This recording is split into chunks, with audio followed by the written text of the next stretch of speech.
Well, look at that, huh? Well, that was a pretty cool intro right there. Very much appreciate that. My brother actually was the one who did all that Houdini, which was pretty cool. Oh, hang on.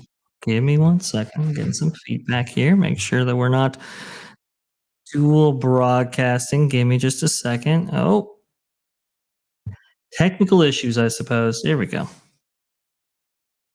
Alrighty, I think we got that back on. Thank you so much for joining the show here. This is T3PO Live. Come on, get hyped, get excited. This is going to be a cool show. Lots of theme park news to get through. Actually, we have somebody here who indulged in a little theme park news of his own. We'll go ahead and get with him on that. That'll be super fun right there. But thank you so much for coming on in and joining the show. Very much appreciated. Yes. Yeah. Well, it's interesting. Man, this has been a crazy whirlwind of a week right here.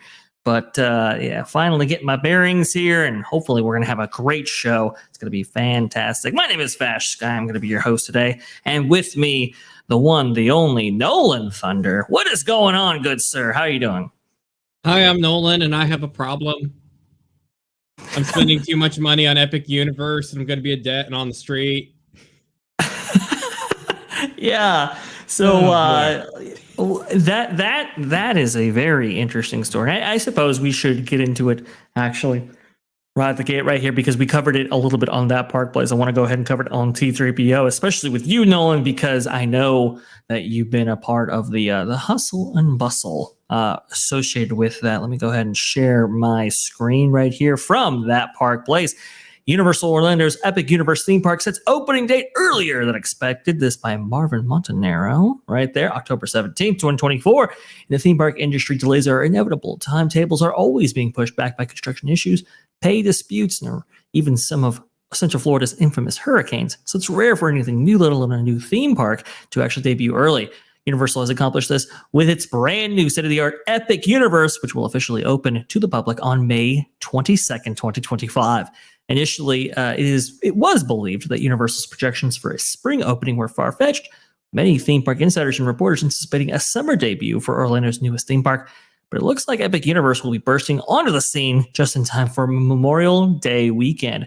Indeed, if we actually look at this, coincidence that they decided to wait to announce the opening date after all the hurricane stuff was going on down in Florida. They were probably gauging off of that. And as we saw with like Hagrid's magical journey thing, they are very big on sending something out, even if it might be too soon. So you know that there were a lot of people in suits clamoring for this date. So I hope it works out for the better. I think so. The Wall Street Journal article was indicating something like Memorial Day.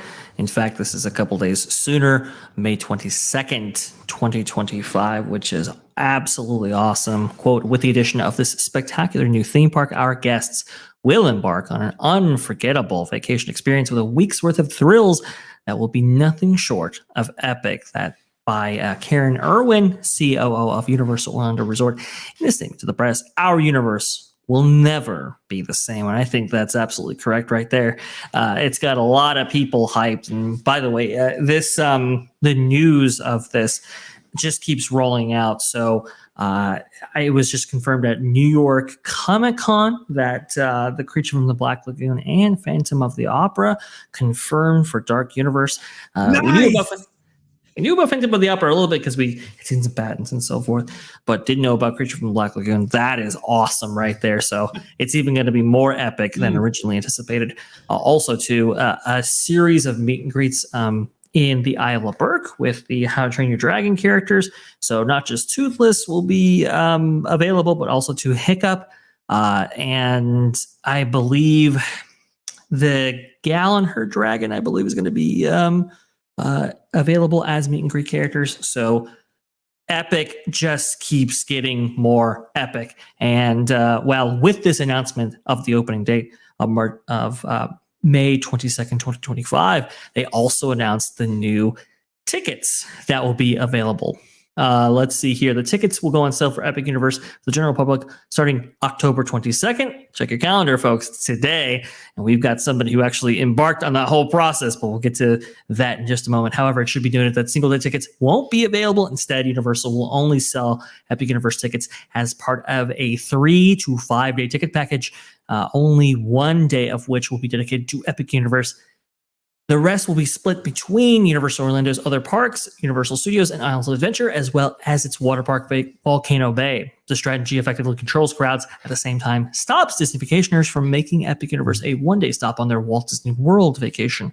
It actually forces them to split the week between Disney and Universal if they want to experience all the Epic in Epic Universe.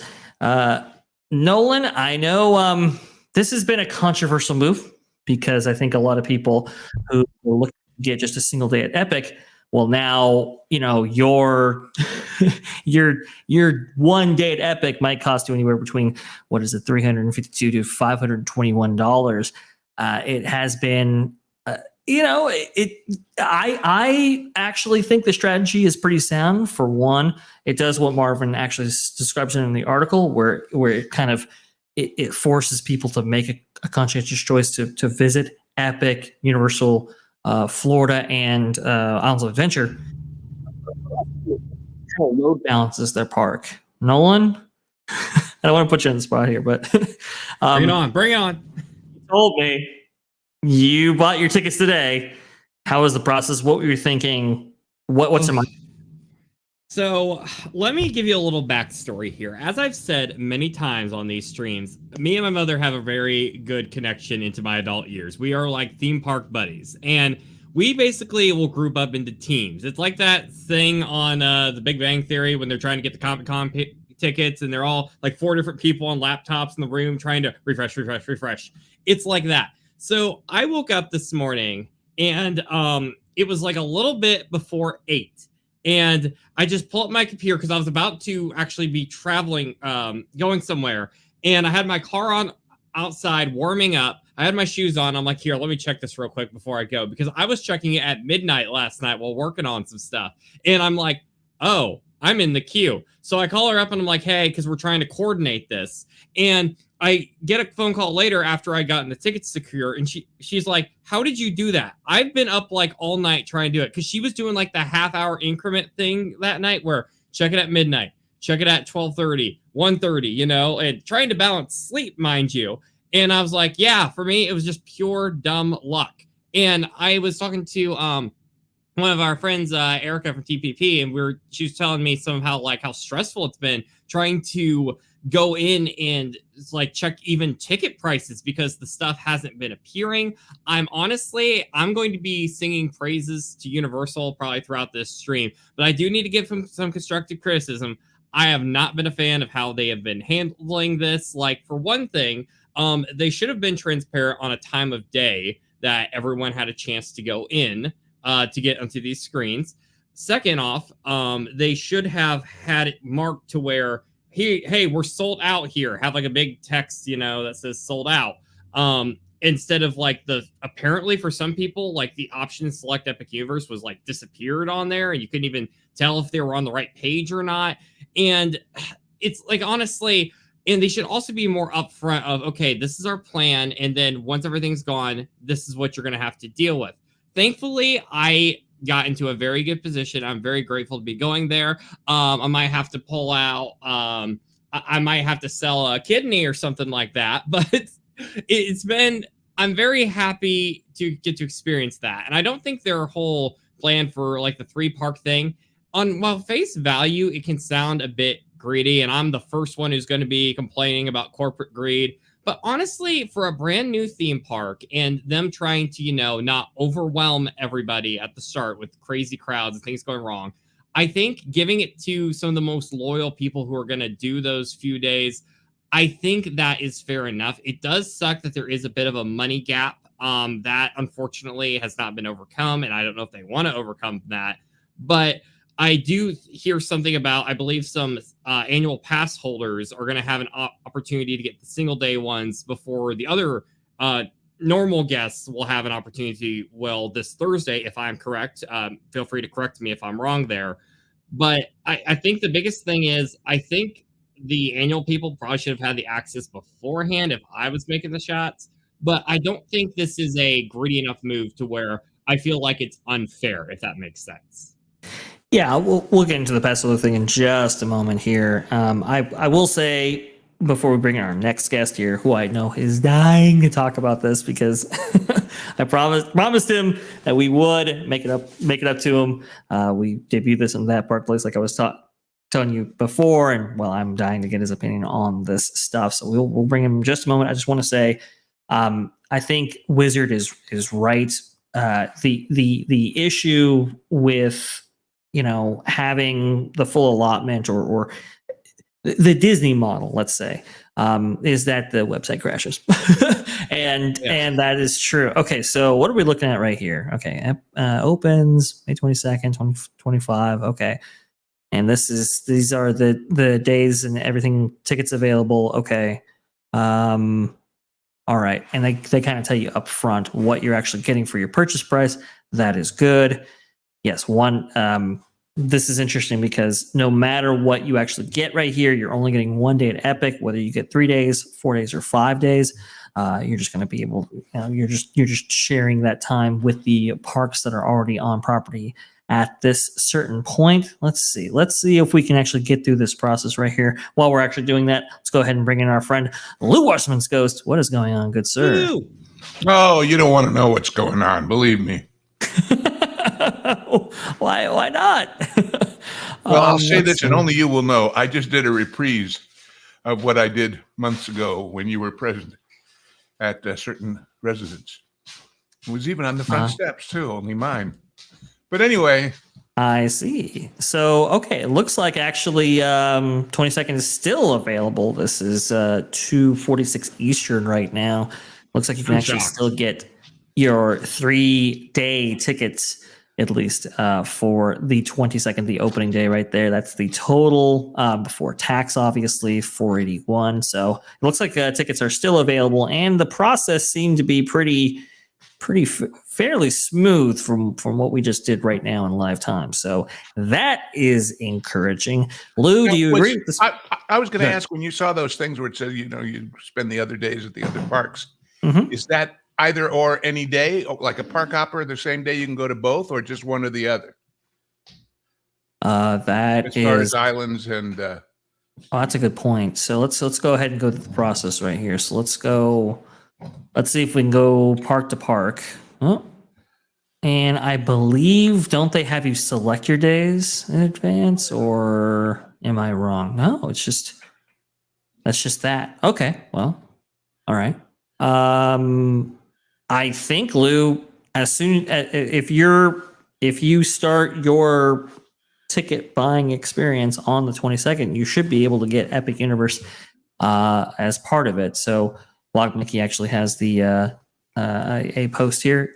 Initial ticket options will not require park reservations for Epic Universe guests. With tickets are guaranteed park access. So seems to be reflected what here. I meant was on the non-Epic days that were part of those 3 and 4 and 5 day packages.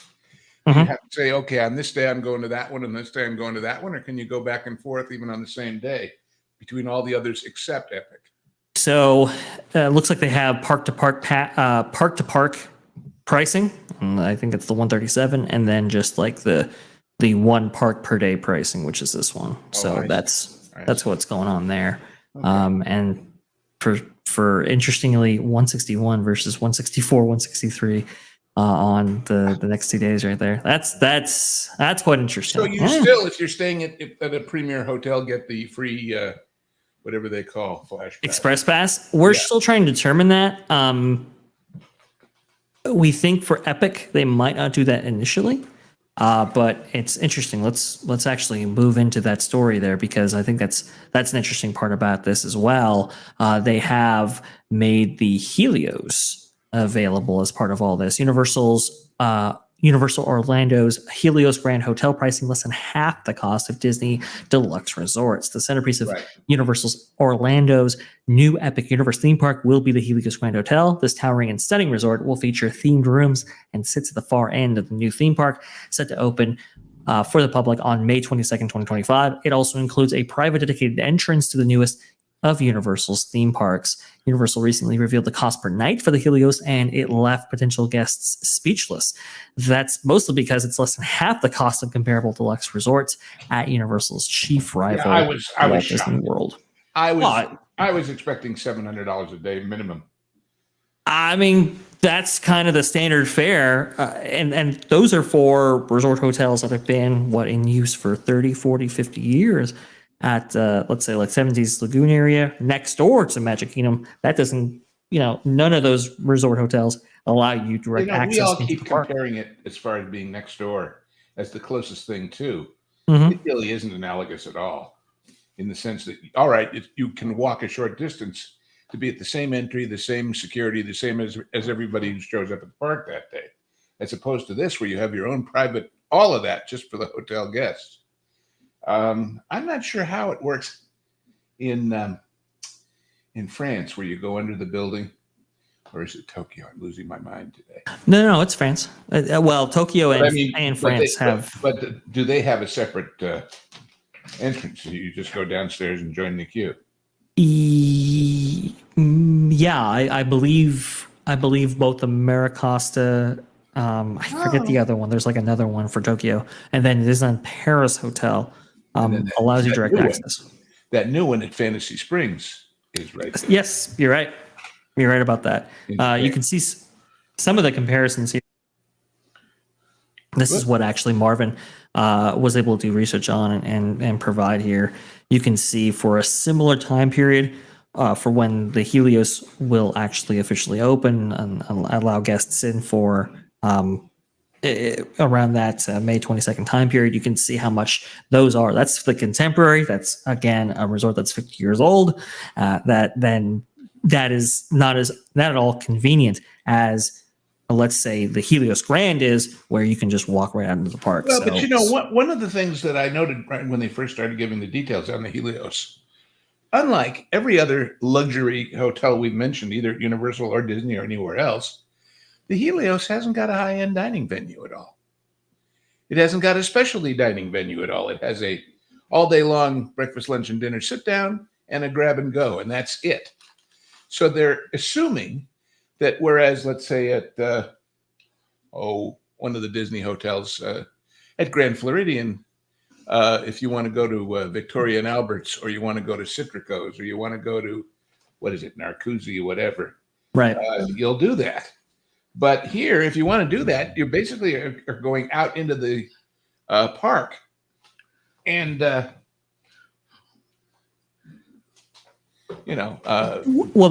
going to Atlantic or going to the barbecue place or whatever. Well, I was in that sense, that explains why, to me, that they are opening the Stella Nova and the Terra Luna before the park opens.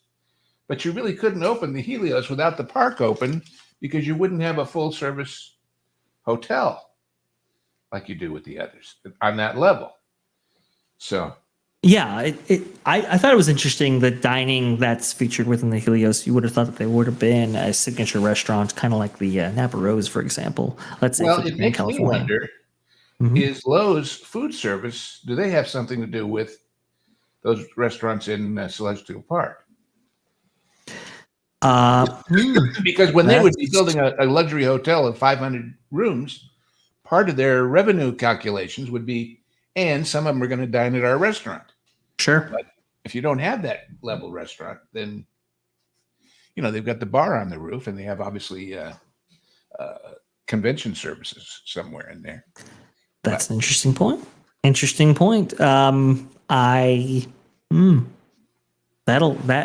That would be interesting to find out right there. I know for the opening time period, because this pricing less than half, this was, I think, general pricing for as low as like $293. Yeah, for a 4-night stay at Universal's Helios Grand Hotel, guests can expect pricing starting at around $293 per night, depending on the time of year that you're visiting. This is shockingly low for a brand new resort hotel with dedicated access to the brand new theme park.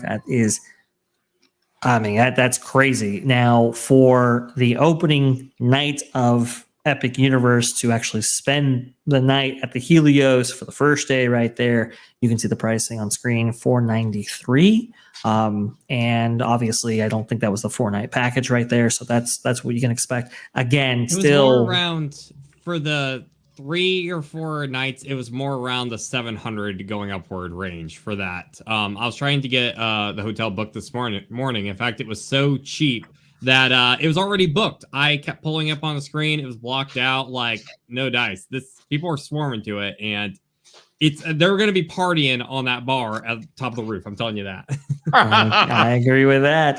Theme Park Wizard, yeah, sold out until June apparently, and I think that's actually correct. I think I have a tweet right here. Yep, Helios seems to be selling out. Still pricing available for June 15th, but that's quite a far cry from May 22nd during the opening night. Yeah, it appears Helios Grand, despite Theme Park Express, sold out for at least the first full week of Epic Universe opening. I got to tell you, my personal taste, and this is just me, please.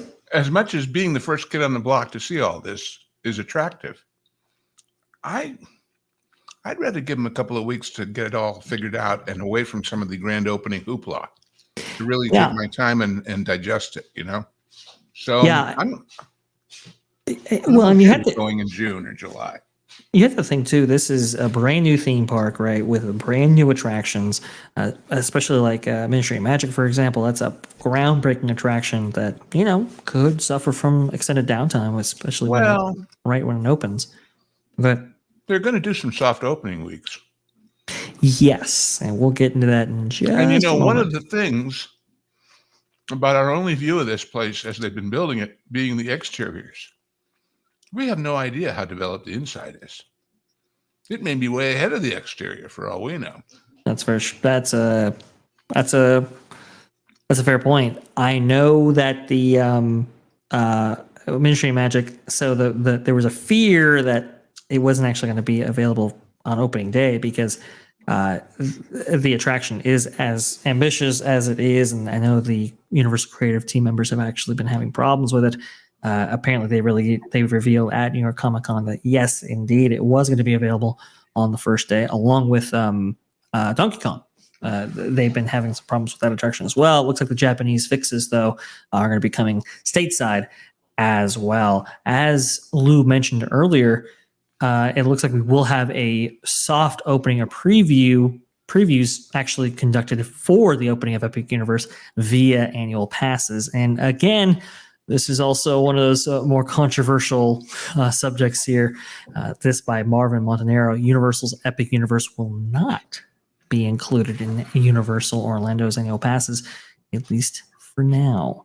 I know some people have some opinions about this, but we'll go ahead and get the details here. If you were looking forward to visiting Epic Universe more than Universal Orlando annual pass holders, the ability to travel to worlds of Nintendo, Harry Potter, The Dark Universe, How to Train Your Dragon, and more anytime that they wanted was a huge drawing point for those who spend hundreds, if not thousands, of dollars every year to get constant access to Universal's other offerings. But it seems as though Universal will be keeping annual pass holders out of Epic for the time being, with an announcement that hit pass holder email boxes this morning. Quote, on October 24th, pass holders will have the exclusive opportunity to purchase single-day admission before it goes on sale to the general public. Universal said in an email confirming the worst fears of many that the new park would not be included in any annual pass tiers. Allocated ticket quantities per day will be available just for pass holders. You can kind of see that official announcement right there. Nolan, have you ever been an annual pass holder to Universal's Orlando?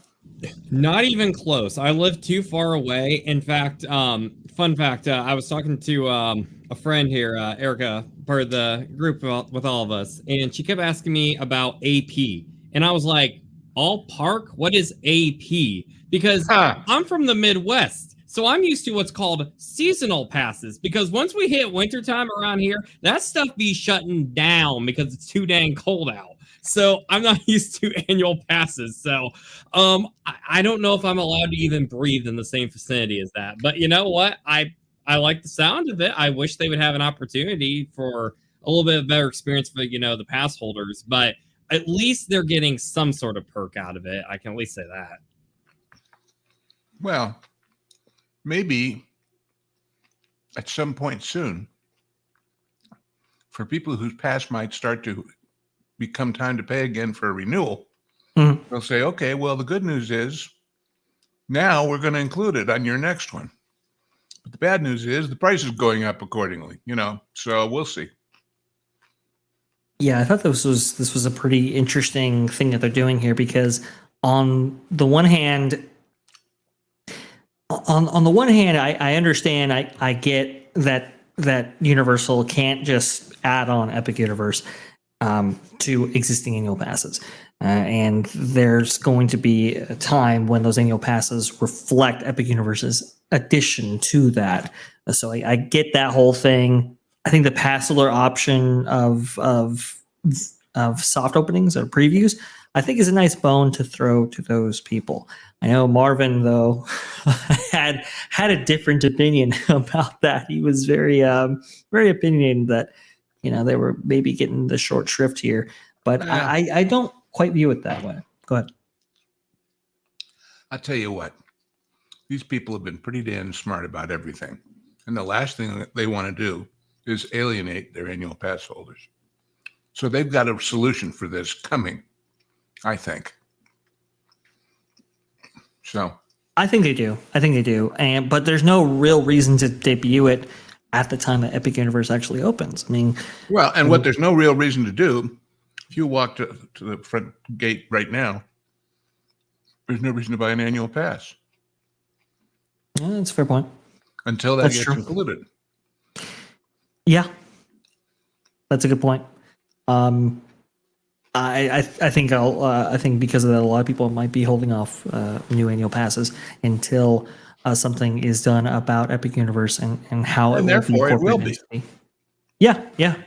I think so. But I think the price will reflect that. I think expect 100, 200. Yeah.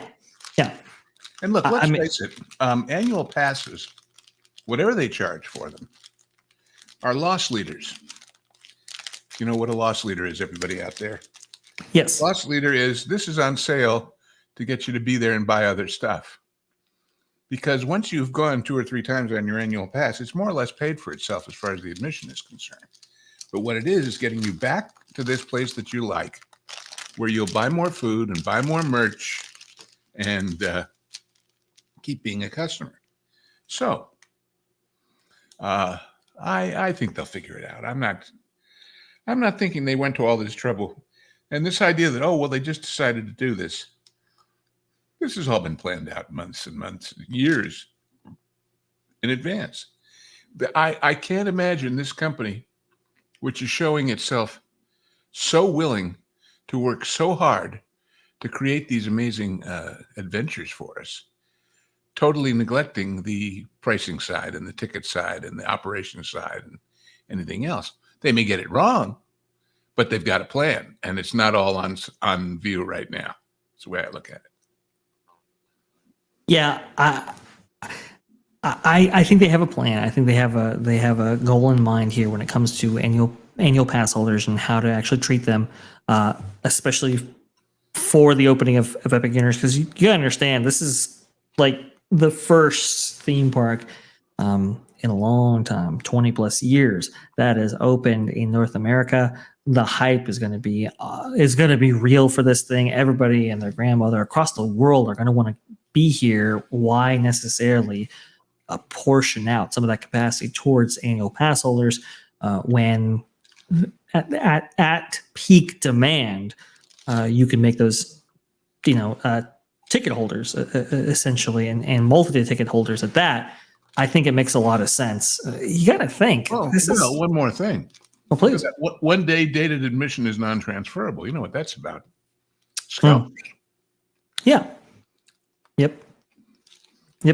Absolutely. And that is part of the what Nolan was talking about before. October 24th is when there's going to be pass holder preview opportunities for that. 6 tickets per transaction right there. And they'll have the only option to actually have single day tickets, at least initially. And from what we understand, this is going to be a multi-phase rollout. So phase 1 will be If you're not a pass holder, you'll have the option of buying 3, 5, or 4-day tickets, and you'll be sharing your time with the other parks on the resort. You got to think this is only a park that has probably a capacity of 30,000, because it's the opening year. It hasn't had the time to build up the roster of attractions over 50 years like you get at some of the other parks around the state. But go ahead. Well, but that capacity is assuming everybody who goes is going to do it all, as opposed to I'm staying at the Helios. Once they get to the point where you have more than one day, if you're staying at the Helios, I want to do one day of seeing all the attractions, but the other, I may want to go to the water park in the morning or the pool or whatever, and around 4 or 5 in the afternoon, just go enjoy Celestial Park. Remember, they talked about having separate admission to the various lands with that facial recognition thing. Right. So, what I'm saying is the capacity per day is not 30 or 35. Capacity per day may be 50, 60, with different day parts having different emphasis for different people. So yeah, we'll see. If you can move people around effectively, I can definitely see those higher capacity thresholds being able to be reached. But this is I've never really seen a park like this where you have single portals from the hub going back and forth like that, where you have this flex space that's kind of inside the interior middle of it via Celestial Park, and you have that the option to maybe walk in even without a ticket to that area of the park. You have that mixed in with the Helios where it has direct access. This is going to be a whole new level of operation for Universal. It's going to be interesting to see what they do. And so because they have no track record, it's hard for them to predict until they've had a little experience with it. Very true. It's like, I know, like, we've had, since, Disney World's opening in the 70s, we've had, like, of course, Hollywood Studios, we've had Animal Kingdom in the 90s. Have we ever had this amount of hype for a brand new theme park of the such? Because it's massive. To this scale, this stuff doesn't happen every day. Would you guys confidently say go back to Epcot? Yeah. Like, this, I think this is the first time in 50 years, like, there's been this amount of hype and engagement from the country for a theme park coming to the masses like this. I feel like I'm on cloud 9 right now because I feel like I'm experiencing part of history, much like how all the people did when they first experienced, say, Disneyland or Disney World back when they opened, and that we saw the impact those left behind on our culture. And those were pre-social media. Yes. Yeah, I was just going to say, I think the hype is coming from that social media era. And this is the first time a theme park by the Big Two has opened in the social media era. We know it's been a huge boon to theme parks worldwide, with more people gaining more access to these parks virtually. So who knows what this is actually going to look like when it opens and what the demand is going to be like, which I think is why Universal's hedging their bets the way they are with the extended pass holder rollout, with the multi-phase ticket opportunities, with the Helios Grand being as affordable as it is. I think they're doing a lot of great things, and obviously some of those things aren't ideal, but I think it'll all iron out. Not just, and that's partially why I made there. that point about the lack of a fine dining venue in the hotel, because you cannot tell me that somebody who, however much it is, even if it is cheap compared to some other comparables, who pays the fee to stay in the luxury hotel of their whole place and uses their day pass and enjoys the park, and the next night says, "Hey, I'd like to go to Atlantic for dinner," is going to be told, "No, sorry, you've had your admission. Get on the bus and go to the other hotels." I don't think so. I just don't think so. So they've got it figured out. I think they do. Samuel Main here with the $3. Thank you so much with the super sticker. I can't quite see what that super sticker was, so it's a little guy with thumbs up. Thank you so much, Sammy Main. Very much appreciate it. You've been a great super chatter the last few shows that we've been doing. I really want to say thank you. Very much appreciate all the donations that you have befitted that you've given this show and others. So thank you. Well, that brings us to our next story right here. While there is a shakeup at theme park level with the opening of Epic Universe, there's also a big shakeup with the changing of the guard, let's say, at the highest levels of C-suite, that being the Walt Disney Company. This came out October 21st, 2024, so yesterday. The Walt Disney Company board names James P. Gorman as chairman effective January 2nd, 2025. We don't have to spend a huge range of time on this. I just want to go ahead and mention it so that our panel or our audience here is as informed as possible. He will succeed Mark G. Parker, who is departing after 9 years of service on the Disney board. Gorman provides updates on succession planning process, says board plans to announce Disney's next CEO by early 2026. That's a little bit different from the original 2025 date that they originally gave out for the new CEO. Guys, your initial thoughts on this? I think this option had to be in the cards as a possible, or else I can't imagine Gorman joining this board and not knowing that the real possibility was that they were going to move him up to chairman. Because this guy is a pretty heavy hitter. This guy's a real heavy hitter. James Gorman comes from Morgan Stanley, actually was part of a succession process, I believe, at Morgan Stanley between, it was 3 different candidates, and they were able to secure a new CEO while also retaining the others. That's not something you necessarily see in corporate America anymore. Usually those other candidates will walk away if they feel that they don't have a future. And it'll yet they be were able, up or out, so to speak, like they say in the Marines and other such venues. right. Where you either get the promotion or you go away. In this case, they were actually able to promote and preserve talent. That's quite the astounding feat right there, especially when you consider the tumultuous time the Walt Disney Company has had at doing that. People remember that Disney lost 4 CEO-worthy executives within a very short period of time that would have otherwise replaced Bob Iger. Those being Tom Staggs, Kevin Mayer, Bob Chapek, and Jay Rasulo. Because, I mean, it's pretty crazy when you think about it. And what do they all have in common? Please. They're inside. That's why I think if things go wrong for this company in, for example, the election, they'll have to go outside. Dana will not be a viable candidate anymore. Yeah, so let's see about this, because Alex Sherman actually reports here Iger's 4 direct reports: ESPN chairman Jimmy Pitaro, Disney Experiences chairman Josh Giamaro, and Disney Entertainment co-chairman Dana Walden and Ella Bergman have all interviewed with the succession committee in recent weeks, sources said. It looks to me that they're limiting those candidates to just the 4 internals. Of any of these, are any of these qualified to take over the Walt Disney Company, especially as it exists today? No.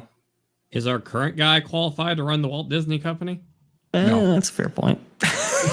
Well, he's qualified by experience. He's been doing it, good, bad, or indifferent.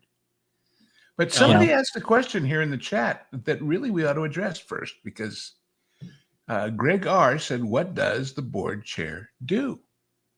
Yeah. Well, in a responsible management, the board is there to represent the stockholders and to keep the managers, i.e. the CEO and all the rest of these people, honest. Has that been happening? Well, no, because the people who've been there lately have all been handpicked pretty much by Big Bob. So that's a great point.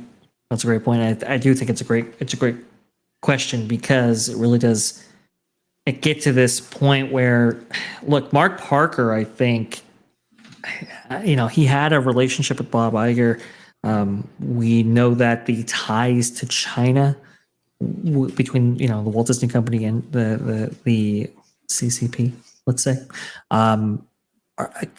Because this guy was the head of Nike, who had all of Right. its manufacturing there. Exactly. They were in some part facilitated via Mark Parker, which is why I think Mark Parker was kind of a bad influence on the Walt Disney Company in that regard. See, even if you take it in the best possible light, he was there to advise them on the best ways to work with China if they wanted to, not necessarily to push it, although that's probably what happened. But they said, who can we get? This is going to be a major part of our business in the next many years.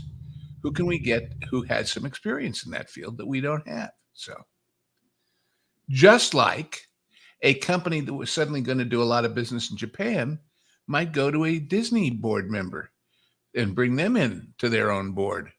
You understand, people can be on more than one board, folks. So yeah, they can. And James Gorman actually was the CEO of Morgan Stanley at one point. I think he was board chair or something there with Morgan Stanley.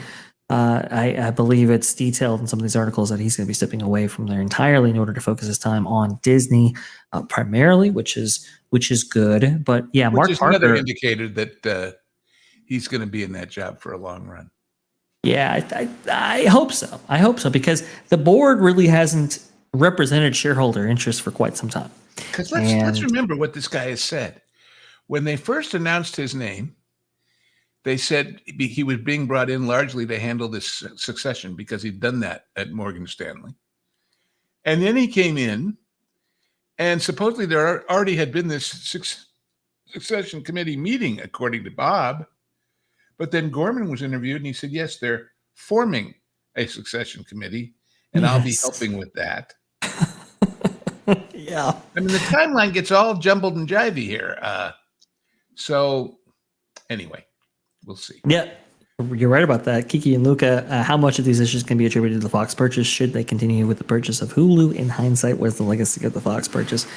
I think a lot of choice about the purchase of Hulu. They have to. Yeah. It's just a question of how much. So right. They have, with the purchase of Fox, they've committed themselves to buying out Hulu entirely. That's a deal that Comcast and Disney already made. And right now they're just distributing through the price. That's kind of a done deal. I do think a lot of the trials and tribulations of the Walt Disney Company recently can be attributed directly to the Fox purchase, because they've had to hold on to the amount of debt that they've had, and you got to pay interest on that debt. So that's the thing. Right, that's right. I know Bob Chapek was struggling during his time as CEO just to make the interest payments on that debt, much less pay it down. And I don't think they paid really any of it down. I think they've held on to like that $40 billion of debt this entire time. So, and that's the thing, Kiki. And look, I know you're more of you're geared towards being a theme park fan, or at least I believe so. Because you watch Bob's streams and all that, you got to understand that the story of the parks and why they've been going down in quality, and why the company has been desperate to just squeeze that stone for all the blood that it has, and nickel and dime people as much as they have been, and we don't see a lot of that money going back into the parks, is because all the decisions made by C-suite.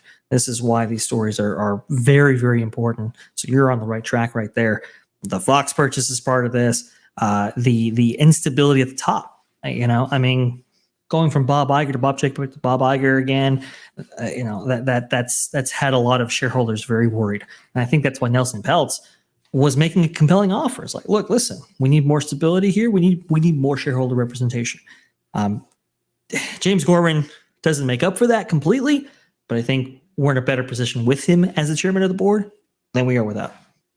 Is that he brings business stability?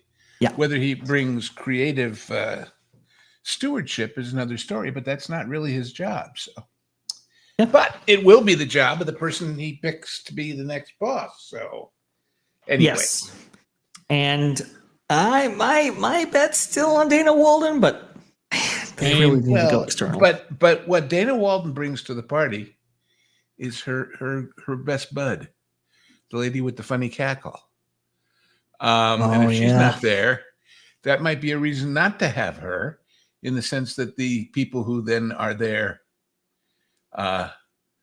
instead of Cackler might be predisposed against the company in any proceedings that go forward, as far as the still hanging legal issues of the SIF-TOD transition and the still hanging economic issues. And, it's good to have a friend in court, but if the court changed hands, well, then what do you do? Indeed. And we know that hasn't been working out and since as well as they thought. Trying to make that happen, if it doesn't anyway, is part of what's hurt the credibility and therefore the financial viability of ABC because of that whole situation. So you never know. You never know. You never know. But we know what we do know. We know that Marvin Montanaro is one of the best theme park experts around. Got to add him to the panel, of course, because man, Marvin is absolutely fantastic. Hello, gentlemen. Even if you think Orange Man bad, Orange Monster good. I'm going to start running with that, Lou. Thank you. Okay. That's fantastic. That's awesome. Speaking of the economy, talking about here, Walt Disney World News today. You're going to love this, guys. The Cake Bake Shop lowers prices after viral outcry. How much? What? Well, it did lower prices, but Lou asks a very good question. This October 22nd, this literally just broke right before the show, so I had to include it. The Cake Bake Shop by Gwendolyn Rogers at Disney's Boardwalk lowered prices of most items following the viral outcry over its menu online. The Cake Bake Shop lowered its prices after outcry online over its price point while being located at Walt Disney World. Though not open to the public yet, the Cake Bake Shop can be found on Disney's Boardwalk. When construction walls came down in early October, the initial menu and prices were revealed for the new restaurant and bakery, leaving many Disney fans and locals shocked at the price point. As an example, these prices included $23 for an egg sandwich, cake slices for $26 each, and a $32 burger and pommes frites. Even a slice of toast was priced at $4. The only time that I have ever accepted that kind of price for a cake or for a slice of cake was a place called Harold's New York Deli up in the Northeast, where everything is enormous. Like one slice of cake is the size of an entire cake. Gotcha. Google it sometimes, folks, because it's insane. And therefore, it is meant to be shared. You order a piece and your whole family eats it. Right. Yes. So, but the question is it cheaper if you call them French fries instead of pommes frites? It should be. It should be. The Cake Bake Shop has two other locations, both in Indiana. Pricing for the same items at the other two locations was cheaper than they would have originally been at Walt Disney World. For example, the pesto burrata found on the menu at both the Broad Ripple Village and Carmel City Center locations priced at $28, while the dish was originally listed as $34. I can quote about those Boardwalk. places. Well, go ahead, Carmel please. is a rich person country. I can tell you that right now. It is. You are paying high dollar to be living in that area. Broad Ripple, great place. A lot of fun. It's kind of got a hippie kind of vibe to it. It's a lot of fun. But once again, very high dollar as someone who's looked. So your mother and father live in the other one. No, I think we're all going to be on the street after today with those Universal tickets. But let him eat cake. Yeah, I think we're gonna all be having our next stream is going to be behind a Walmart at this rate. So yeah, those are a little bit more expensive. And look, the good news is that those expensive cake places, they have a camp next door that you can stay in for cheap. If you're good at making cake batter. But anyway, so good. That's so good. As of October 22nd, the bakery and restaurant menus posted outside have been changed out for new ones featuring mostly lower prices. Some prices were only lowered by a cent, but others were lowered by a few dollars. The pesto burrata is now listed as $28.99, much closer to their other locations. And you can see right here, a handful of menu items actually increase in price. That's great. Oh. At the bakery, the Pixie Fetty birthday cake, pumpkin spice cinnamon roll cake, and pumpkin chocolate cake each went from $22 to $22.99. That's awesome. You can see right here, though, just what kind of savings that we were able to extract out of this cake bake shop with our collective outrage. It's still absolutely insane prices. Yes, that's absolutely the case, Marvin. And we've heard maybe why that. You know what's interesting? Look at the featured cocktails. They get $1 more for tomato juice instead of orange juice. Well, I mean, is that the going price of oranges and tomatoes, or is that just them? I don't know. Might be just them. They added a lot of 99s, that's for sure. Now, at Harold's Deli, a slice of black and white cake is $24.95. Now, I'm going to send you, Vash, a picture of what a slice of this cake looks like, and we're going to compare here because it is. Yeah. Send me in the Slack if you don't mind, right there. It's. I just think this is fascinating because I mean this was starting to make like major news. I think Fox Business picked it up. I think a couple of national publications actually picked it up. This was really getting quite out of hand for just the amounts that they were charging. By the way, I just sent it over to you. All of these changes in price to the lesser say nothing about portion size. So for all we know, that ham, rosemary, and goat cheese quiche that they took a couple of bucks off of is smaller than it was. Who knows? Yeah. That's a good point. I never thought about that, Lou, but we have to assume that might be the case. That's how a lot of oh God. That is a slice of cake at Harold's Deli for $24.95. I somehow doubt the cake bake shop is giving you the same thing. No, that thing's bigger than a baby. Mm-hmm. Get in my belly. I doubt. You should see the sandwiches. Look at the pancakes. Keep going forward till you get to the pancakes. Ooh. Oh wow, man. Talk about portions here. I think that's a knish. That's a sandwich. What? That's a sandwich. The matzo ball is bigger than the ladle they're serving it with. This is wild. Let me tell you something. If this existed at Disney World and you tried to eat that whole matzo ball and then go walk around the parks, you would not make it out of your first attraction. No. You would be lying there like a beached whale going.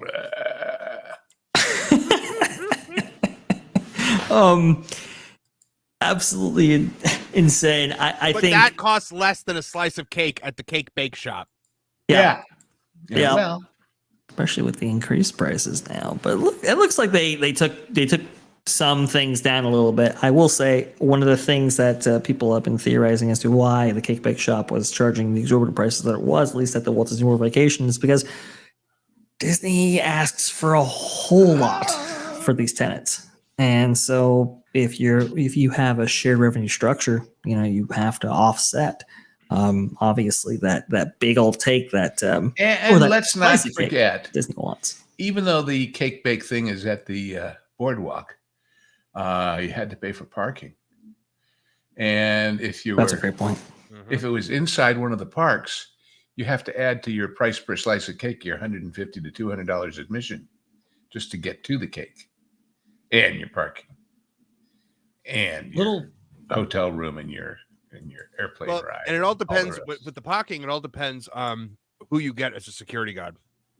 Because when I met up with Pro and with Ron Bradley and Lorena over at the Polynesian one day, I was able to park no problem. They turned Pro away. Pro had to go all the way to the Magic Kingdom parking lot and make his way over to the Polynesian from there. Oh God!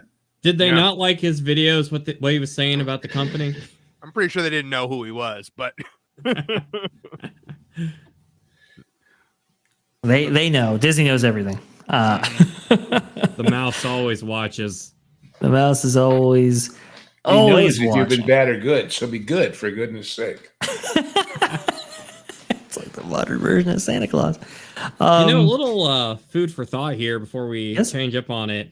I gotta say, doesn't it kind of bring a lot more attention to how much of a gyp this was prior? Like, hey, let's show you guys how much we really were ripping you guys off here. Yeah. And that's why I think it's very fascinating what Lou was saying about the portion sizes, like, Well, I would hope in a morbid way, I kind of hope that it's less than, so it wasn't just like, hey, here's the same quantity. Here, let's put $10 on it just because. Like, I don't know, it's weird to me. But that's what they do. I mean, you may not be aware of this, but coffee or chocolate, cocoa beans, is a commodity, and it goes up and down with the market. And so the size of your nickel Hershey bar or whatever your standard candy bar is varies by the ounce all year long. It goes up and down based on what the cost of chocolate was when they made it. But you won't see that on the, the label in the fine print. You will, but otherwise, how would you know? Lou, is that the reason why Hershey did that thing a few years ago? It's like, hey, here's a Hershey bar now with 50% more air in it. Yeah, well, there is that. Well, when I had that when I had those beignets at Magic Kingdom outside Tiana's Bayou Adventure, they were, and I understand some beignets are like this, but none that I've ever had. They were hollow inside, completely hollow, no, not filled or anything like that. I bit into it and I was like, wow, this is just completely hollow. Every beignet I've ever had was solid a dough dough. Balloon. Yeah, terrible. Let's see here, Paul. And with $2 makes you so much. The beignets that they have at Port Orleans French Quarter, they're solid. They're not hollow. So Well, anyway. How high does the cake stand? Wow, 2-story cakes. It was high. Harold's, at Harold's at the cake bake shop, you're not getting that. No, you're getting, it's small, folks. It's small. I think we have look at the photo of it in the thumbnail from the last time we actually covered this. And I'll tell you something, a piece of cake, a giant piece of cake like that, even, made in like a legit Jewish deli, man, that's going to be better than whatever cake you're getting at the cake bake shop. I'll tell you that much. Maybe. They could be doing fine cakes. I'm not taking away their quality without tasting it, but look, what's in cake? Flour, sugar, eggs, love, flavors. That's it. Well, if we start pricing love, we'll have to deal with the late night bar traffic at the Grand Floridian. Disney prices you for magic. Why not price you for love? Yeah. Maybe they do. Go and Shogi with the $4.99. Thank you so much. I don't care how big a piece Disney takes from their pie. They don't have to do business with Disney. Just walk away, open elsewhere. I mean, it is one of the most visited places in the entire world. There's that. Look, what you're gonna get a lot of foot traffic even on the boardwalk. It's walking distance from Epcot. You can easily leave. It's a prime location. You could, if it's there, you can leave Epcot through the back end exit. You can walk across the bridge, go right to the boardwalk, and have a cake if it was affordable.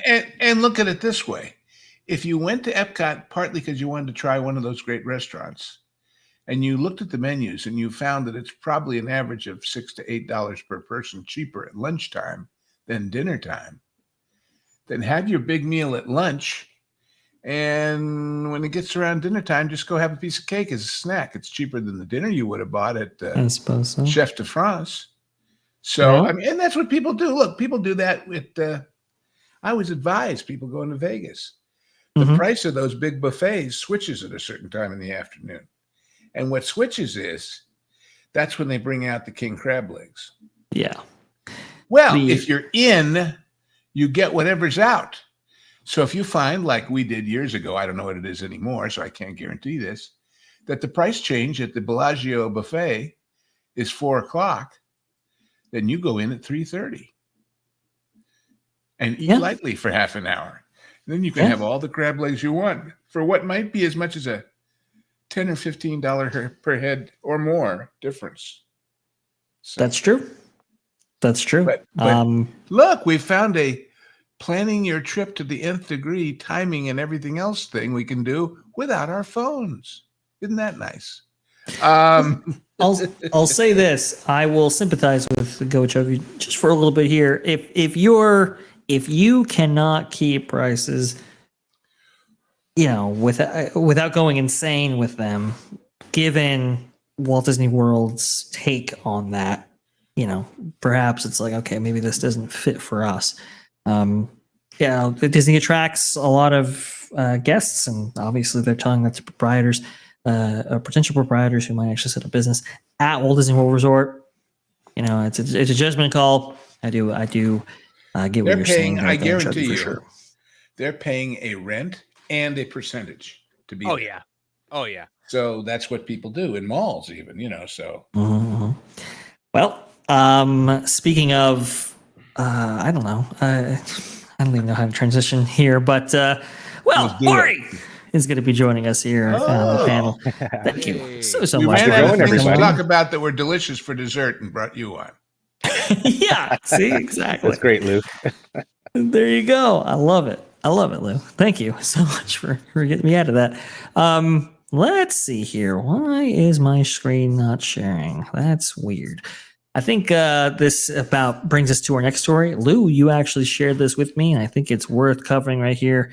A stunning amount of attraction. Oh, yeah. How do you like down. that? A couple days ago, October 20th, this by JP on allears.net. It was a rough day in Disney World. 7 Magic Kingdom rides were closed throughout the day in Magic Kingdom, and a whole slew of others all over the resort. You can actually see this kind of breakdown here of what the wait times were reported for the specific hour. So you have 8 a.m. right here. Obviously, you're not going to get huge waits at 8 a.m.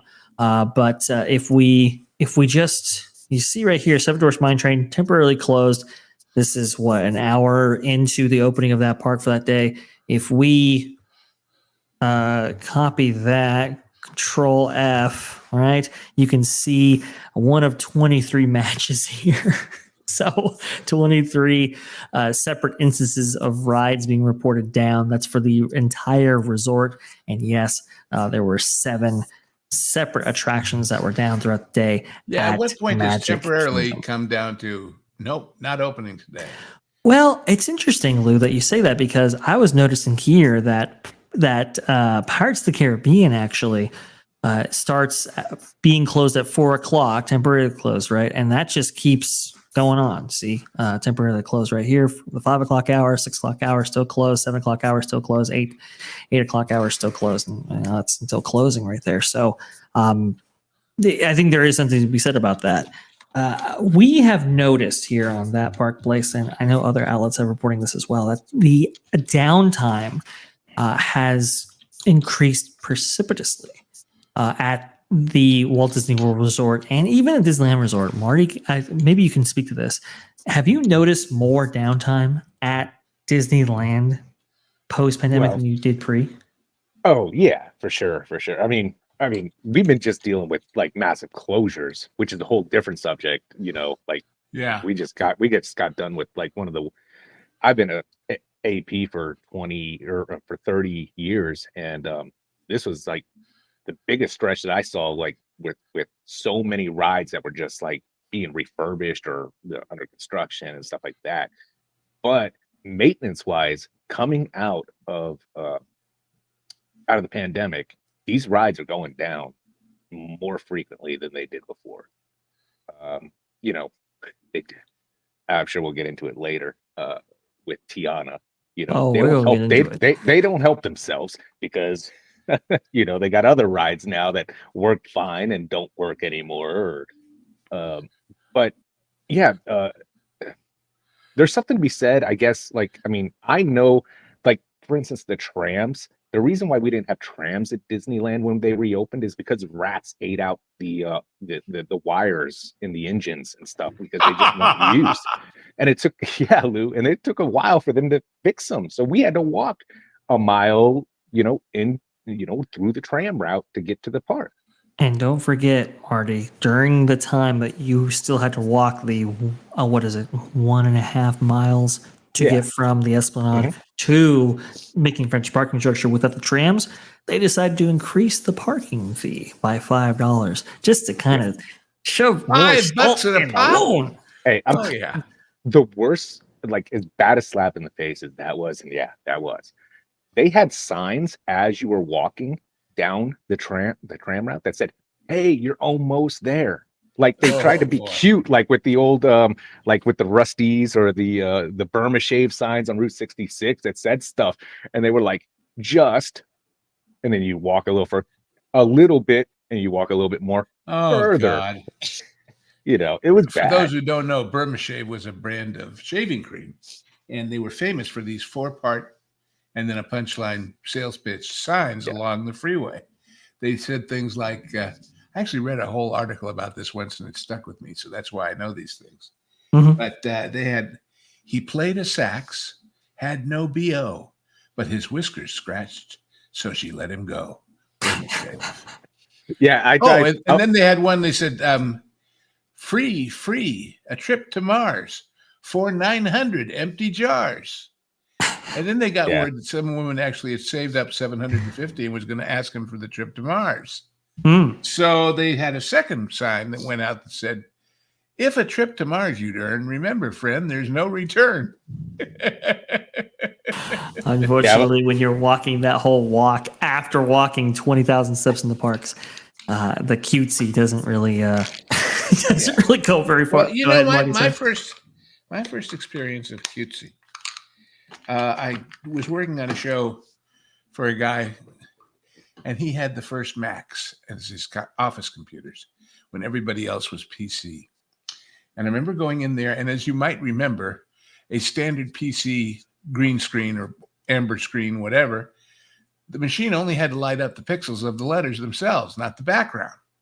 And the original Mac, of course, was this gray screen with black letters, which meant they were lighting up every pixel on that entire screen to include the background, which meant they were slow. Oh my God, were the original ones slow by comparison. And how they made you wait was they put that little hourglass figure in there, tumbling away, tumbling. And I'm sitting there going, they think this is cute, huh? I mean, they think this is really charming and cute. And I'm sitting there waiting for something that's perfectly instant on my other machine. Don't get cute, people. It doesn't work. Marvin, have you noticed an uptick in downtime? Oh, absolutely. They have not been maintaining the rides the way they used to. And it's not even just in downtime. It's been fading and shipping paint. It's been garbage overflowing in the queue lines. It's just a lack of maintenance around everywhere. And, I showed you guys a picture last week of an overflowing garbage can at 9 a.m.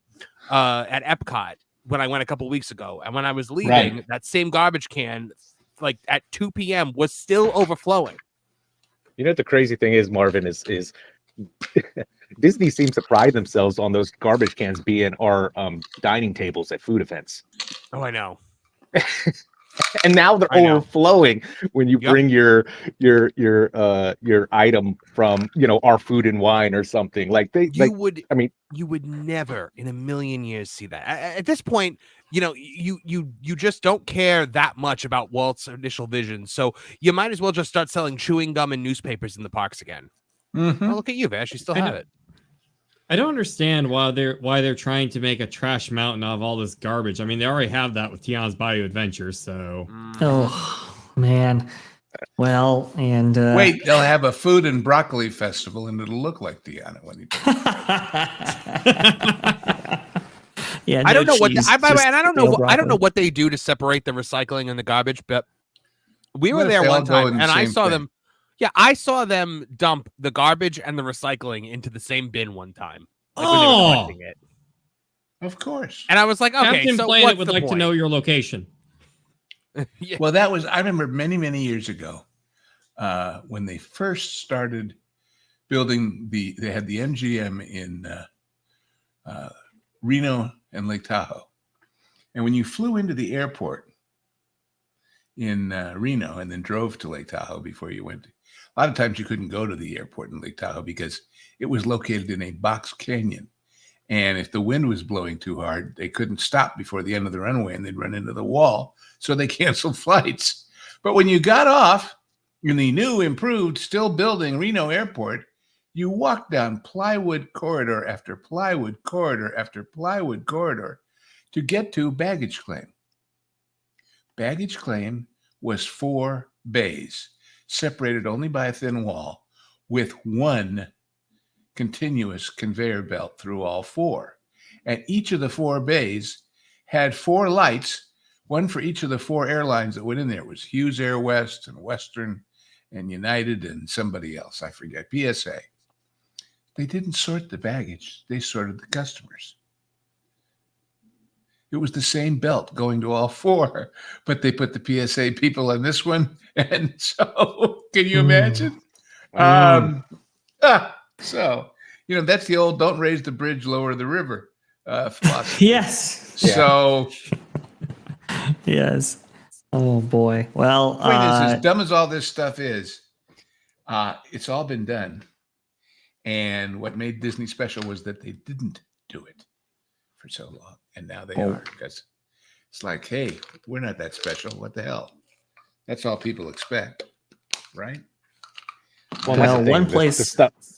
Oh, go Okay. ahead, Bash. No, I was go just going to say the stuff that they're adopting that they didn't do for so long, they're doing worse than the people that have done it. Like that's the problem. Is like the whole multipass and everything that they put in, all these things, they're doing it worse than the people like, that we were like, Magic Mountain is what Magic Mountain is. They do Magic Mountain things. Universal, they're sitting there. All right, they're skipped a line, but they outprice a lot of people. Knott's was, started doing it after Disney, but Disney's still the only one that, when they adopted a lot of these upcharges and barriers that you had to go around and hurdles you had to jump over, they're doing it worse. Yeah, it's one thing to say a Disney park is so clean that you could eat off the floor. Mhm. It's another thing to say the Disney trash cans are so clean that when they're overflowing with garbage, you could still eat off the top of them. Yeah. But would you want to? Would you want to? It's so tragic. One place that still is special, one place that still does it right, but might be changing soon. Tokyo Disneyland. We actually have a super chat that corresponds with that. Cliff Flicks for $10. Any guess on what Epic's guest capacity versus Magic Kingdom's capacity will be? 1x, 1.5, 2x. Can Epic Universe pass MK in 2026 as the most attended theme park in the world? I'm flying to Tokyo Splash Mountain on Friday. Woohoo! I do. That is awesome, Cliff, right there. Can We'll it? get to that Can in it? just a Yes. But if Mhm. it does, it won't be because it's more than what they get now. It'll be because Disney goes down at the same time. Yeah.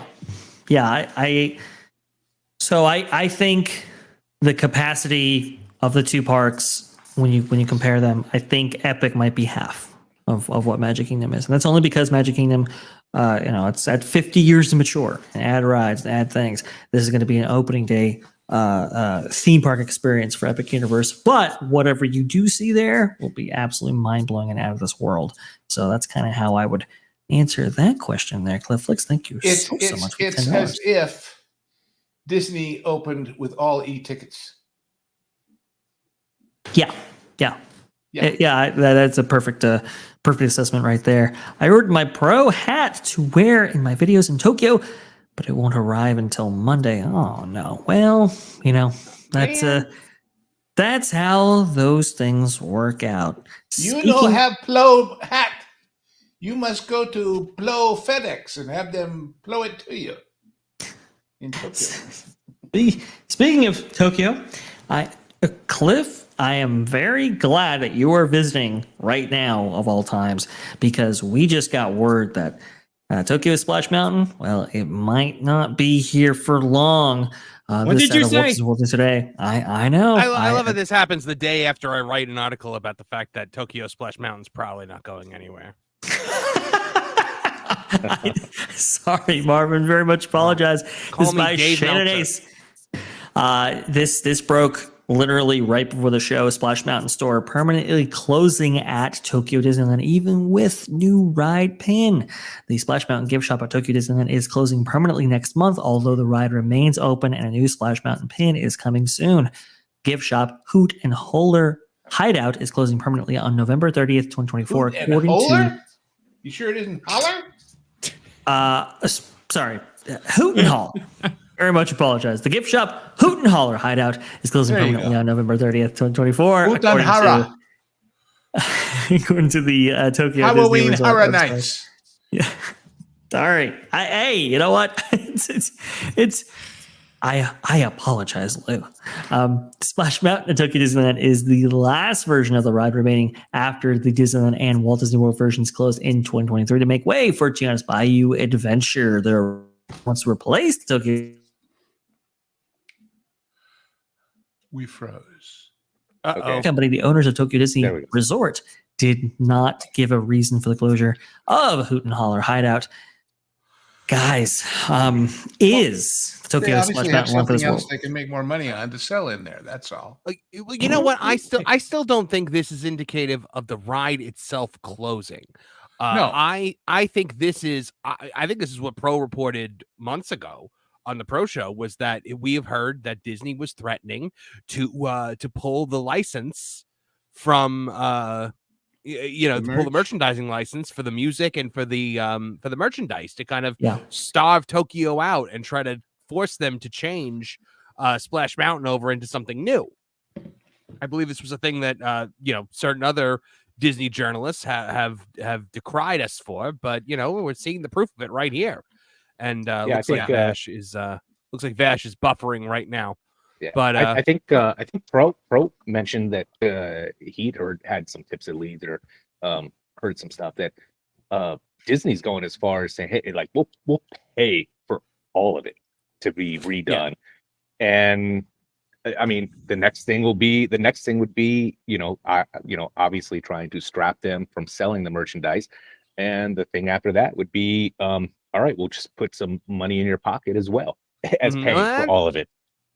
Right, and Tom Corliss and WWNT were talking recently about the fact that they were saying that their sources are indicating that Tokyo is going to move forward in 2028 with closing Splash Mountain and moving forward with a new attraction that is not Tiana's Bayou Adventure, as that Disney was kind of pushing on them. But our hold on one second, Lou. Our sources within Disney for that park place have indicated nothing of this to us. So we don't think this is what's happening, especially with you'd have to close the attraction for up to 2 years. And, the Orlando Land Company just took a massive hit in the Japanese stock market. So, yeah. Sorry, but Luke, go ahead. They sealed the deal with one extra perk. Did you hear? They're going to give him a cake. Oh, good. They'll give him a piece of cake. The Japanese love cake. And when they heard they could get some of that $30 slice cake, they said, oh, okay, you put us over a barrel. We take it. Must be fudge. Must be chocolate fudge. Oh, boy. Well, it's interesting. All right, I'll stop. Well, this information out of Tokyo comes right on the heels of Caroline Reed's article here. From Forbes, the Disney resort operator that's worth less than it was 2 years ago. Apparently, the Japanese economy has been so bad that people are opting not to visit. And did you notice their first instinct as smart business people was not to say, okay, we'll double the admission price. Okay, we'll cut back on some of the services you get with our hotel rooms. No, they didn't do that. Why didn't they do that? Because it's smarter to do it that way.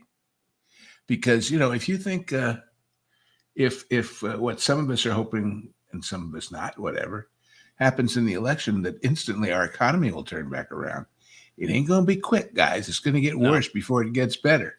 So it's a long-term play. Just follow the news of major companies that we all know and have loved and patronized for decades going bankrupt or closing 1,200 stores or whatever.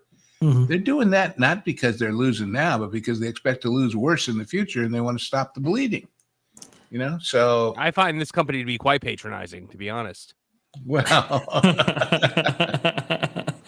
when theme park operators spend billions of dollars on an expansion, they don't expect the value of their company to plummet over the 4 months after the doors swing open, much less plummet by 4 times the amount they invested. However, that is precisely what has happened at one Disney resort. People will note that they spent $2 billion on Fantasy Springs, which isn't just the most expensive expansion in the 41-year history of Tokyo Disney Resort, but also one of the most costly additions to any Disney theme park ever. So it came as quite a surprise when we revealed that the company which operates the resort expects attendance at its 2 theme parks this year to be down 11% on their high of 32.6 million in 2019, despite the addition of Fantasy Springs. In fact, this is entirely illogical. It goes into the fact that that Tokyo's Oriental Land Company has to be more forthright because it is a public entity on the Japan's Nikkei stock exchange. So that's one of the reasons why we actually know these figures here. As OLC listed, it is obliged to release detailed quarterly financial results as well as regular forecasts. OLC's latest projections show that attendance is expected to rise 5.5% to 29 million in the year of March 31st, 2025, which isn't just lower than the 2019 financial year, but also lower than the 5 years leading up to it. Japan experienced the worst of the pandemic later than many other countries, so it was still dealing with it when the Disney release was a distant memory elsewhere. As we have reported, OLC's filings reveal that one of the objectives in 2024 has been recovery from the pandemic. Surprisingly, the pandemic is still affecting travel decisions in the region, as the number of guests from mainland China has still That's right. This is recovered. a ripple from the collapse of the Chinese economy. Its filings add that the number of Chinese tourists is due to increase in 2025, although not at the pre-pandemic levels. Despite this, OLC forecasts that Fantasy Springs will give a magic touch to its revenue, as it expected to rise 10.7% to $4.6 billion in the 2025 financial year. This is partly driven by an anticipated surge in spending per person on park tickets. Tokyo Disney scrapped its discounted multi-day tickets and annual passes during the pandemic and still hasn't reintroduced them. Guests now have to buy a separate ticket for every day of their visit. Therefore, the more guests that come because of Fantasy Springs, the higher the spending of tickets, which explains why this is set to surge 9.9% to $60.50. That's right. And can I just point out that 2 point whatever billion to build Fantasy Springs, which if you haven't seen the videos and the pictures of it, is spectacular. Yes. Who'd that go to? Who did they buy all that from? Some outfit in Burbank?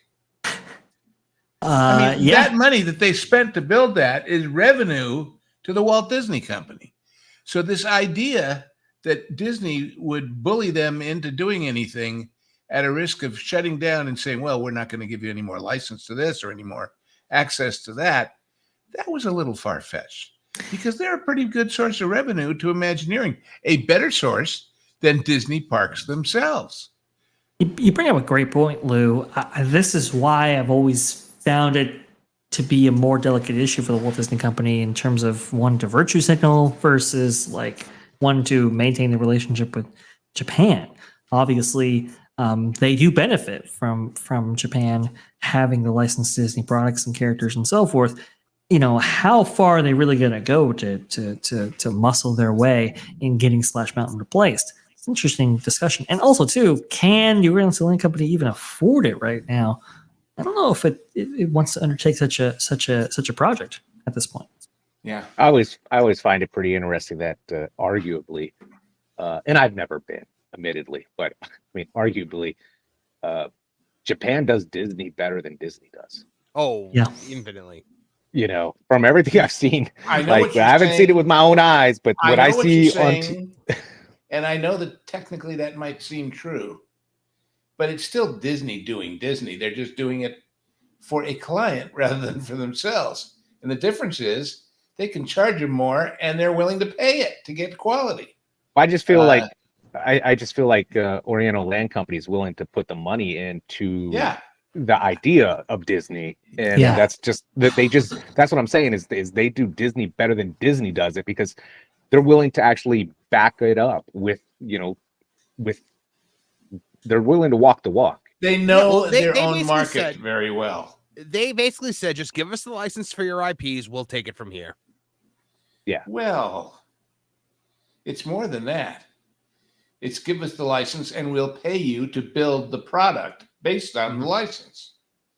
So that's a little different. But in other words, everything at Disney World, including Tiana, could have been the same quality as Fantasy Springs. Yep. All they would have had to do was A, commit to it, and B, spend the money. Disney wouldn't do either. And now they're being shown up by the fact that they didn't. And so they want the only other evidence of that IP gone so people don't draw the conclusion that I just drew. This is also why I think if Splash Mountain were to ever be replaced at Tokyo, they would not for Tiana's Bayou Adventure. Not only is it an IP that maybe isn't distinctly relevant in Japan, I should say, but it's just, I don't think it's at the quality level that is befitting of Stuart and Land Company executives. If they're shelling out that much money for a project, they want it better. And Tiana is not a hot property in Japan because, frankly, if I can be totally honest, just here amongst a few of my friends, the Japanese are not as big a fan of that ethnicity. That's a fair point. It's a fair point. It's just true. It always has been. Well, I would argue they're not as exposed to like that kind of American culture. Well, but I'm just saying when they were in World War II and afterwards in the occupation, they were much better with the Caucasian occupation soldiers than they were with the black ones. Well, they just were. Well, I mean, if you listen to Ubisoft, And on the other hand, in England, the average people were just shocked at the degree of racism of the Americans because they were used to people of color from the Caribbean and the Empire and all of that and pretty okay with it. So, that's cultural interesting. difference. Go ahead, Marvin. No, I was going to make a joke, but it's gone. Oh, I know what you were going for, though. I knew we were going as well right there. Maybe on that note, Vash, I should wander into the vast canopy. Not because of that. Not because of that. If you look in the massages, you'll see the because. Yeah, he's had to go for a while. Vash. Oh, okay. So sorry about that. I do apologize. No, that's not your fault. I just I injured myself just before we began, and it's not lapsing, it's getting nastier, and so I think I better attend to it. But I'll be here next time, same bat time, same Bayou. If you ask me how's Bayou, the answer is not so great. How's Bayou? Okay. Well, you go ahead and you do what you got to do there. Well, I'll give the shout outs. I wrote a lyric once, sung by a grand diva of the theater, and it kind of applies at this moment. She said, "People say the theater's in your blood," and I say there must be some confusion because my blood is in the theater, enough for a transfusion. And that's the situation I'm in right now. So, oh my goodness, feel better, my friend. We love you. Have a wonderful week, and the genre guys eventually will happen for the new episode. We got delayed also because of my being hors de combat, as they say. But has our genre guys gone up yet? Not yet. No, think, right? Well, we didn't.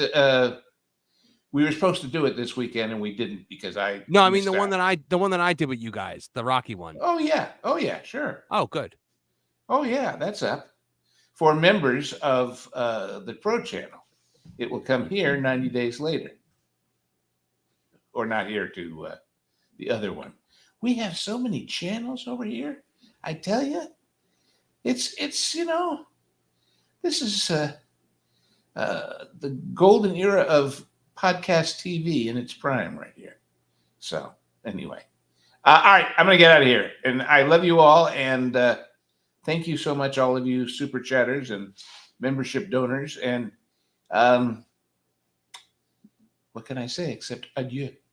Till next time. Thank you, Lou. Bye-bye. Thanks. Thanks, Vash. Thanks, everybody.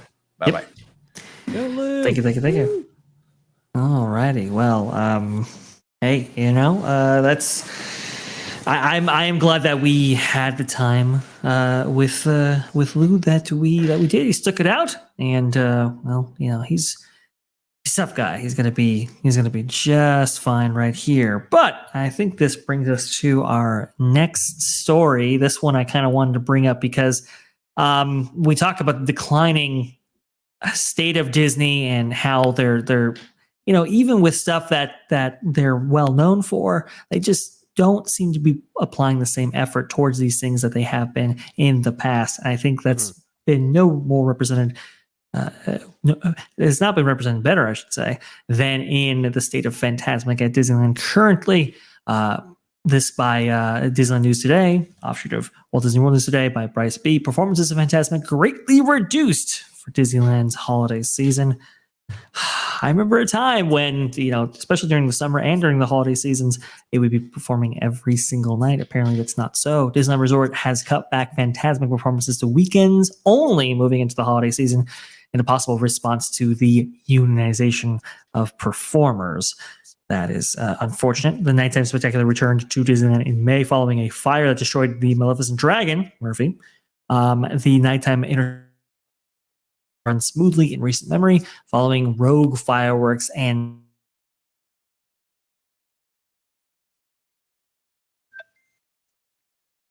are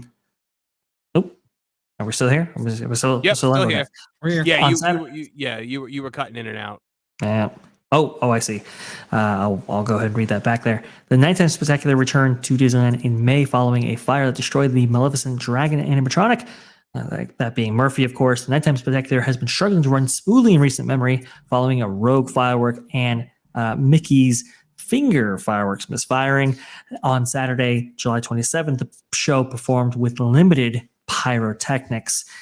Oh boy, according to the event schedule on Disneyland Resort website, Fantasmic is only being offered from Friday to Sunday for the foreseeable future. Marty, this is most disappointing right here. This used to be a daily thing, right? During the holiday season and the summer, or I got a frozen Vash, but yes, this used to go. I know some people that deal with Fantasmic and are working on building the new Murphy.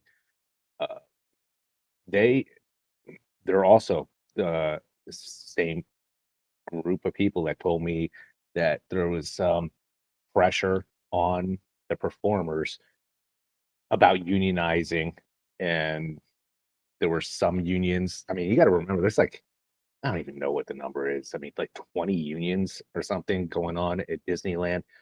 And not all performers are under the same one. There's live performers, there's the character, performers and stuff. And they were saying some are already unionized, others are trying to, and they were saying, be careful. If you do this, there's going to be retaliation. And we've seen Five and Dime go to 50%, if that. We've seen multiple. I mean, it feels like 80% of Avengers Campus is no longer live action, and that's really what made Avengers Campus was seeing all your superheroes. We've seen Doctor Strange be cut. This doesn't surprise me, and quite honestly, we saw the Hyperion be shut down for 3 years, revamped, and they put a show in there. And then as soon as talent unionized, even though it wasn't them that did it, the cast of Rogers, they shut it down. And I mean, you're talking about an area that was that a 2,000 person people eater, Dre, something like that. So 1,985 or 6 people for each Hyperion performance. it's super surprising that they're doing this with Fantasmic, but it's not in what we've seen. If you look at it, like, yeah, it's like watching your favorite, like, it's like watching the Patriots, who dominated the last 20 years, suck now. Like, you saw the writing on the wall when Brady and Belichick left. You never expected this to happen, but if you were looking, but it's great. yeah, but if you looked at it, you're like, yeah, this is where we were trending. You're like, Sure. By the way, do we Nolan. already? I know this has nothing to do with what we're talking about right here, but do we think Tom Brady's going to be able to get Bill Belichick over there to the Raiders now with his partial ownership? Man, I mean, I don't even know. It's so weird, man. That's a whole crazy thing. Like the stuff that he's not even allowed to do because he's a partial owner. Like, he's not allowed. Like, he's a broadcaster, but he's not allowed to like interview the players in the locker rooms like beforehand because he's a partial owner for another team, and he could. So like the restrictions that they put on him are crazy. Hey, Wow. I'm a Steeler fan, so I hate Tom Brady. Like, and the Patriots. You think you hate Tom Brady? I'm a Colts fan. Look at the 2000 There you go. track Right. record. That was Yeah. a big old rivalry There you back go. in the day. Is this Deflate. sports that you're talking about? I know. Sorry, Marvin. Do apologize right here. Well, look, Go sports.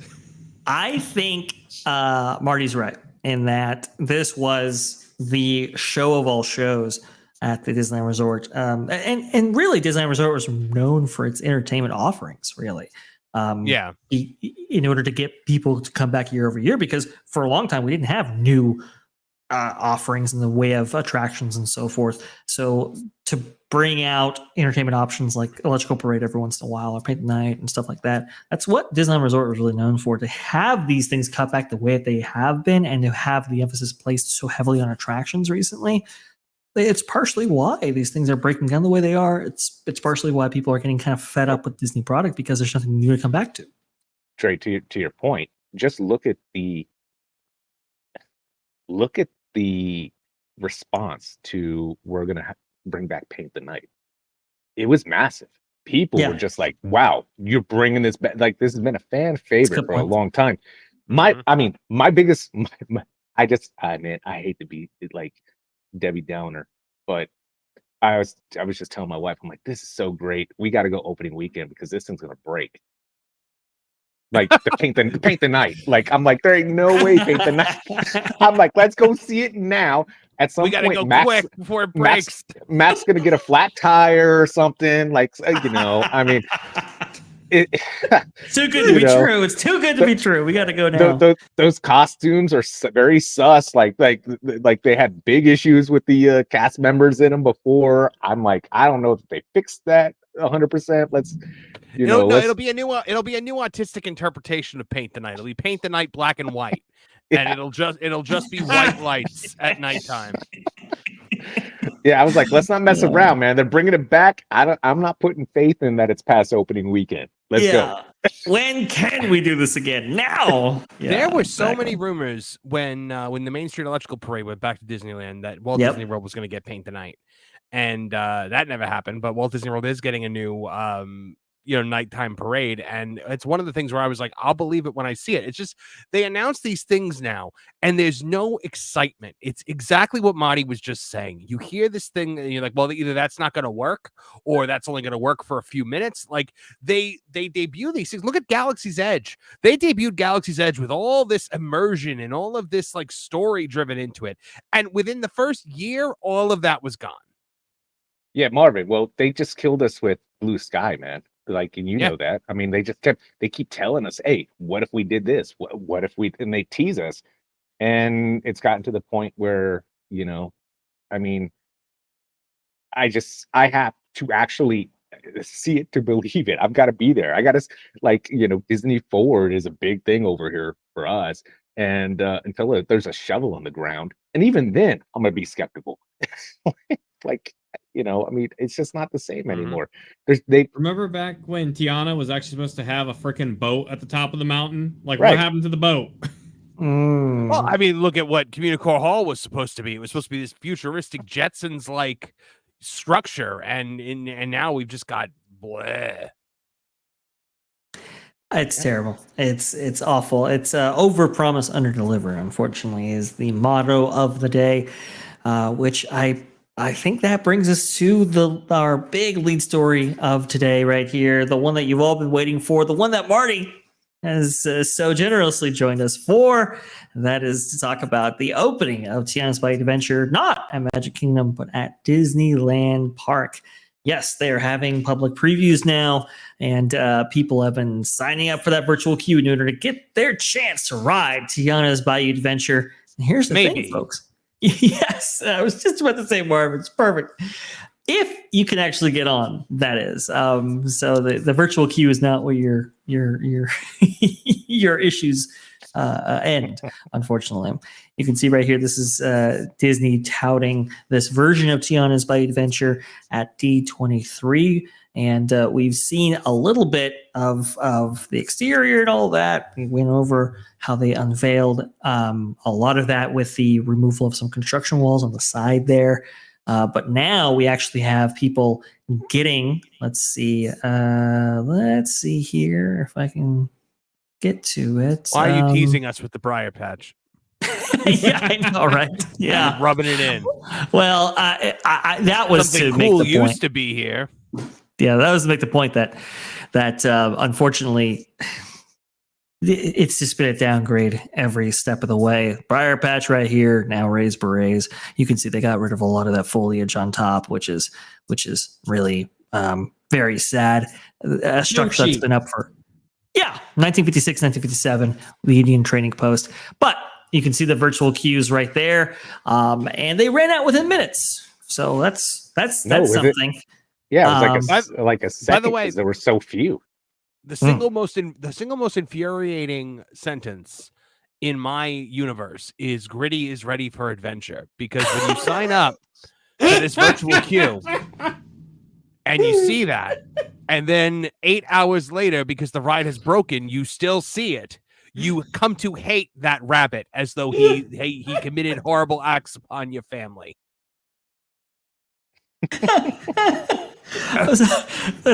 That's amazing. Yeah, well,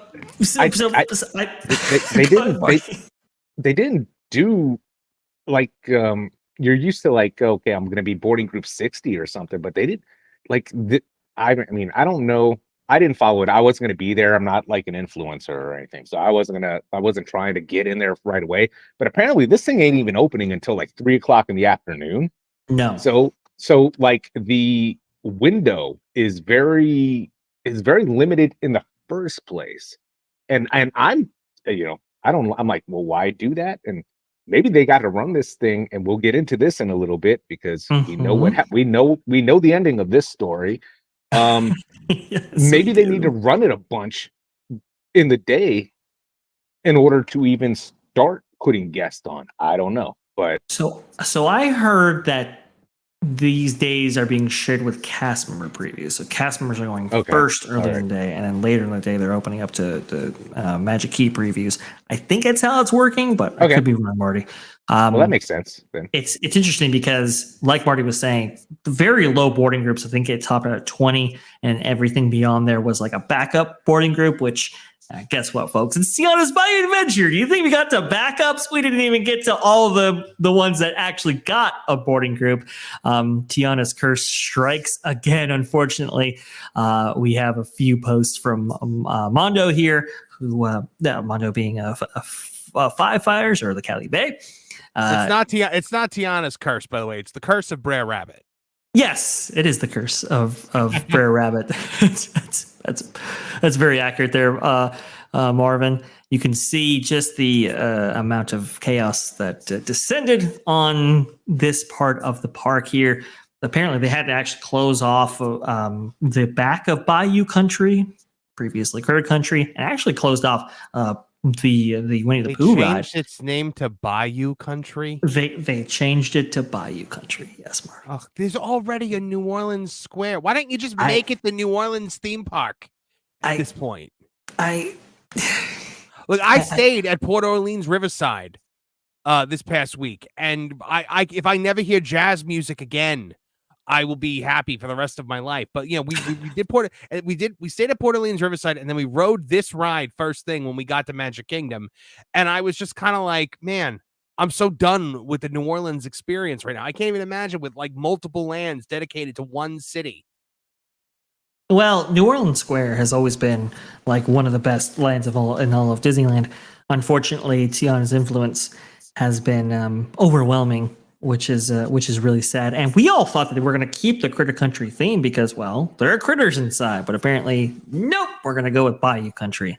Great. Well, and I like the you know, I enjoy the New Orleans theming at the resort. I was like, wow, this is like all the fun of going to New Orleans without worrying about being murdered in an alleyway. But like it just was too much after by the end of the day. It's like, and I'm sorry, How awkward is Pooh's Corner now? Yeah, down in the bayou. We got Tigger sitting there now, like, you know, on a float, you know, Mardi Gras or something. I don't know. I mean, 100-acre Mardi Gras. 100-acre Mardi Gras. Nolan, you were about to say something? Rabbits growing chili peppers and stuff. Sorry. Go ahead. Going back to the whole Critter Country thing, you know, it hit me while you were giving some details about this ride. You know, compared to like some other theme parks, you know, when there's like a huge attraction that gets taken down and replaced, a lot of good theme parks will find ways to integrate in some way a reference to that older ride experience. I take, like, say, the Banshee at Paramount's Kings Island. They have it themed to, you know, like Banshee, so it's all like ghosts and spooky themed. They have a graveyard that's in the queue. They have a whole graveyard or a gravestone that is dedicated just to that original ride that used to be there, Son of Beast. This is like 2000 to 2009. They have a little torch on it. There is absolutely nothing that even references like Brer Rabbit or anything like that. Like, you think they would do something, you know, kind of cheesy, like have them like going on the new ride, or them super eager to meet Tiana finally because they own all the rights. It just shows how toxic this movie is in their eyes that they won't even go as far as to reference it. And you're talking about this. There's a like, very small reference, Nolan, a very, very, like a blink and you miss it reference. When you first go in to the first area in the queue, there's a desk, and on that desk is a figurine of a rabbit and a bear and a fox. They are not anything, they don't look anything like the Bears, but that is the only reference you get to Splash Mountain as far as I know. What a cop out. What a cop out. Because like, you know what upsets me so much about this is that for 30 years somebody could love a ride, and now that because they still love it, and it's such a lazy argument that you're somehow maybe racist or something. And a necessary downgrade. Yeah, and and the whole reason this even really exists is because because Disney, you know, told us we shouldn't like it. Like they're the ones that sat there and started pulling the plug on it. And I mean, well, and it was all the Stories Matter department too. Right. And the problematic stuff wasn't even in the ride, and they put problematic stuff in the ride in this new version. The whole theme behind it is problematic. The Avery Island salt mines where slaves toiled and died. Seasoned veterans. And they're like, come on down to the salt mines, y'all. The happy-go-lucky Avery Island salt mines. Come on. Like, you gotta hear Lorena Creole go off about this, because she has got such epic information. She was told the Brer Rabbit story. She's fantastic. By her grandparents. And so when I did an article on That Park Place about Tom Corliss's coverage of Tiana's Bayou adventure and how he called Splash Mountain a problematic log flume and took aim at Japan's lack of cultural diversity, Lorena gave me such amazing quotes for that article, just specifically about how there is no problematic stuff in Song of the South and how it actually makes sense with history. She really knows her stuff when it comes to this. And it's absolutely insane. The Stories Matter department carries that much weight with this company. Yeah, in 80s, man, if I can clarify, I don't think there was anything problematic in the movie either. That's the argument that was being made, and so that's the argument that I was presenting. I didn't think you were I didn't think you were actually presenting that argument. Don't worry, yeah. Well, and the NAACP famously signed off on the original version of Splash Mountain. In fact, Tony Baxter actually talks about how they worked with them in tandem in order to ensure that the original version of Splash Mountain was as politically correct, at least in those days, as possible. And they were enthusiastic about the original version of Splash Mountain when it opened in 1989. July 17th, that is. You can see right here the changes to this version of the ride. That's literally the show lighting for that scene right there.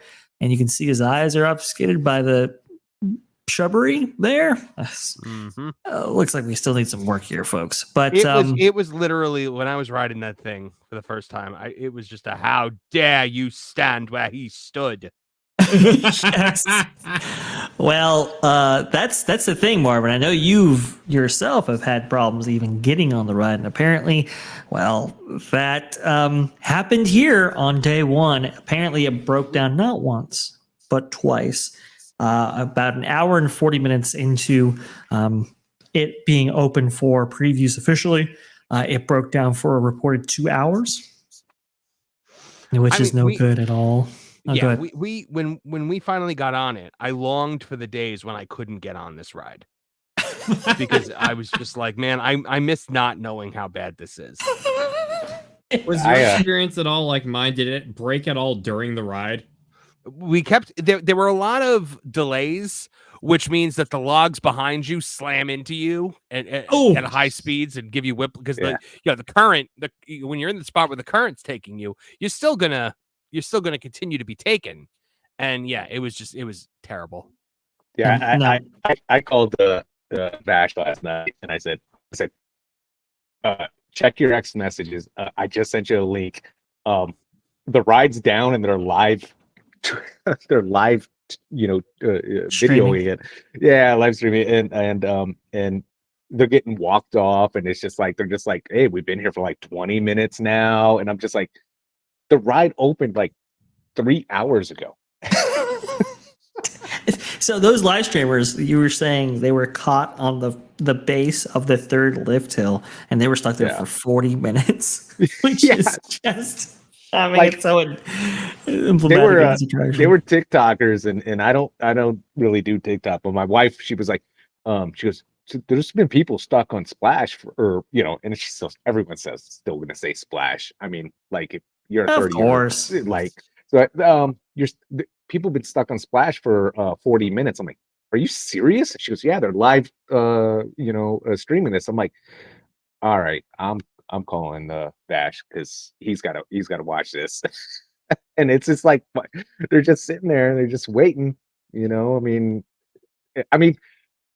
like in the line when the line isn't moving. And it's so funny because I saw a thing where Fresh Baked, another channel, had they rode the ride, and then when they got out, they just barely made it before it broke. And as they're walking down, everybody's still standing still. And I'm like, and they start talking about on the loudspeaker that the ride is down, nothing's moving. And I'm halfway waiting for them to sit there and say, but for your convenience, we're still going to pump in the beignet smells. Yeah, exactly. That would have been quite nice, quite a reprieve, but shoddy workmanship all throughout. By the way, we actually have some photos of that's the new drop there without the Briar Batch, which is most unfortunate. And even if that's hard to look at, man. Right? I mean, it's terrible. This is actually some footage of the ride being stopped in place with the work lights on and everything like that. You can get a good look at Disneyland's version of Tiana's Bayou Adventure. There's some staging things that are a little different from the Walt Disney World version, but mostly it's the same. Apparently, I've heard the main complaint about the Disneyland version is that it travels too fast. So Walt Disney World's has too much space, and you have a lot of dead space. Whereas Disneyland's, you go by so quickly, you can barely even understand the story. So that's, that's something I raised my hand and predicted. Because I was like, you understand that Splash Mountain at Disneyland's much faster than Walt Disney World. Apparently, people have been have been learning that fact. Oh, also too, even when it was working, folks, that doesn't mean it was all working correctly. Oop, let me go ahead and turn the music off right Vash, there. before you get onto that one, buddy, I do have to run. Oh, yes, of course. Sorry about that, Marvin. I do apologize. Problem, Marvin, where can people find you? What do you got? What do you got going on? Hey, Tooningtown TV just crossed 4,000 subscribers today. We are currently over 4,020. So this has only been since May. And we're hoping to hit 5,000 by the end of the year. So if you're not subscribed to Tooningtown TV, please go ahead over there and join us in our fun. Also, you guys can check out, Toonie Talk TV live on Thursday nights at 8 p.m. Eastern Standard Time. We really appreciate having you guys over there. So thank you guys for having me. I always appreciate being here, and I'll see you guys next week. Thank you, Marvin. Very much appreciated. Sorry about that, sir. See you guys. Well, the private chat went away there. But Marvin's Tooningtown TV link is in the chat, or at least it should be right now. So if you want to go ahead, go over there and subscribe to Tooningtown TV. He's always doing some great stuff. But here's the thing, folks. Even when Tiana's Bayou Adventure was working, it wasn't working correctly.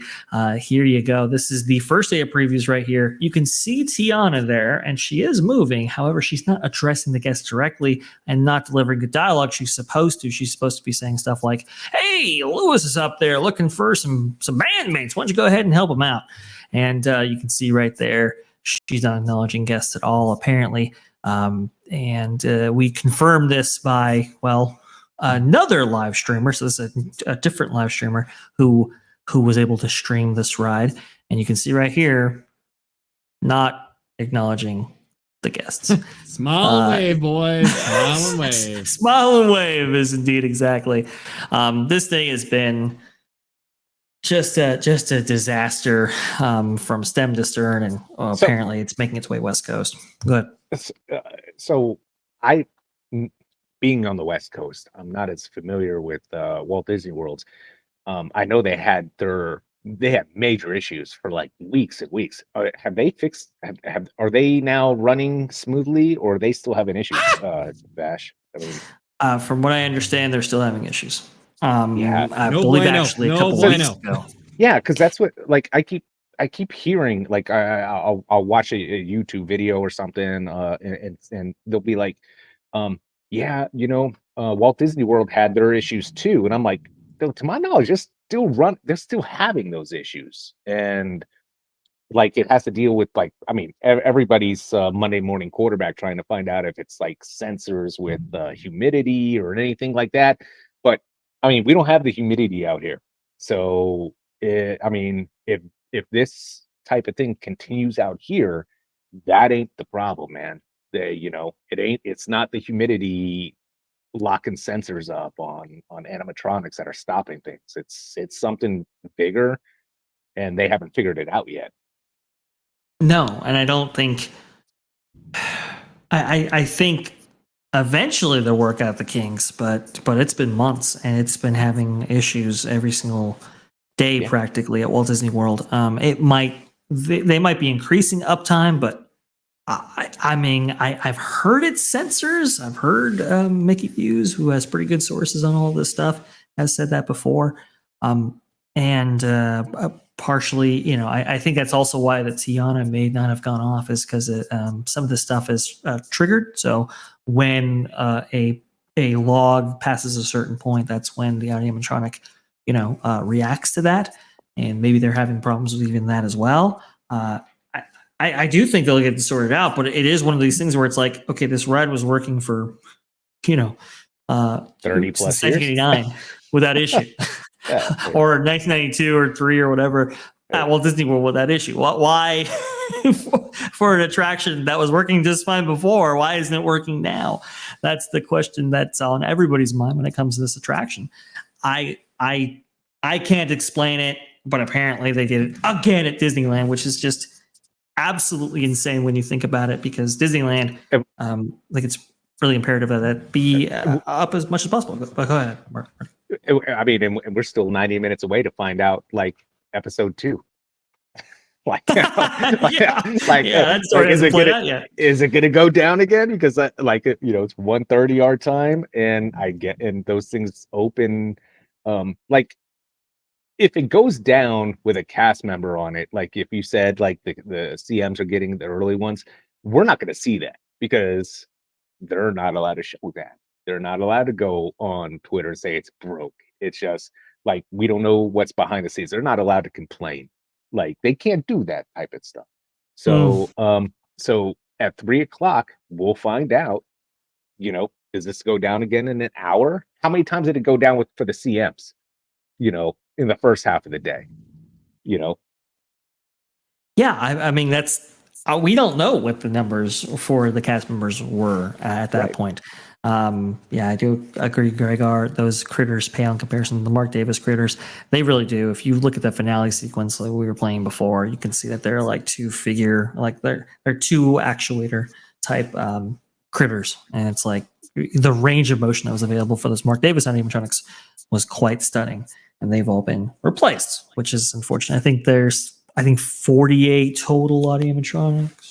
I use that in quotes versus you had over 100 previously. So it's Can I present a question to my other two panelists here? Please. Yeah. What do you guys think is better or worse? Having a situation like with what Disney's facing right now, as we've seen now both in not just Florida, but California as well, where you have all this hype for this ride, you know, everyone wants a chance to ride it, see what it's like. Even if you're not liking it, you still want to know what all the fuss is about. And it's constantly, you know, going down during the ride experience. There's been delays, there's been different groups. Or is it worse where you have, say, like a Cedar Point situation where they debuted Top Thrill 2 this year is their hot new ride of the season. It was operating for like, 2 or 3 weeks, and then it closed for all this season with all 6 the signs, days. you know, still up for it. And people got to wait till next year. But there is still a little bit of hype, you know, to go into the next season for those who didn't ride it. What's the more insulting thing? Do you think Disney's on the better end of the stick or the worse end of the stick?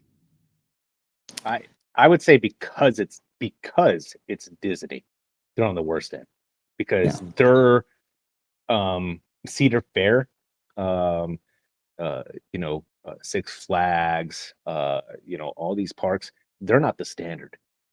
This Lower stakes. you know, and look, Steeler fan, the standard is the standard. So if high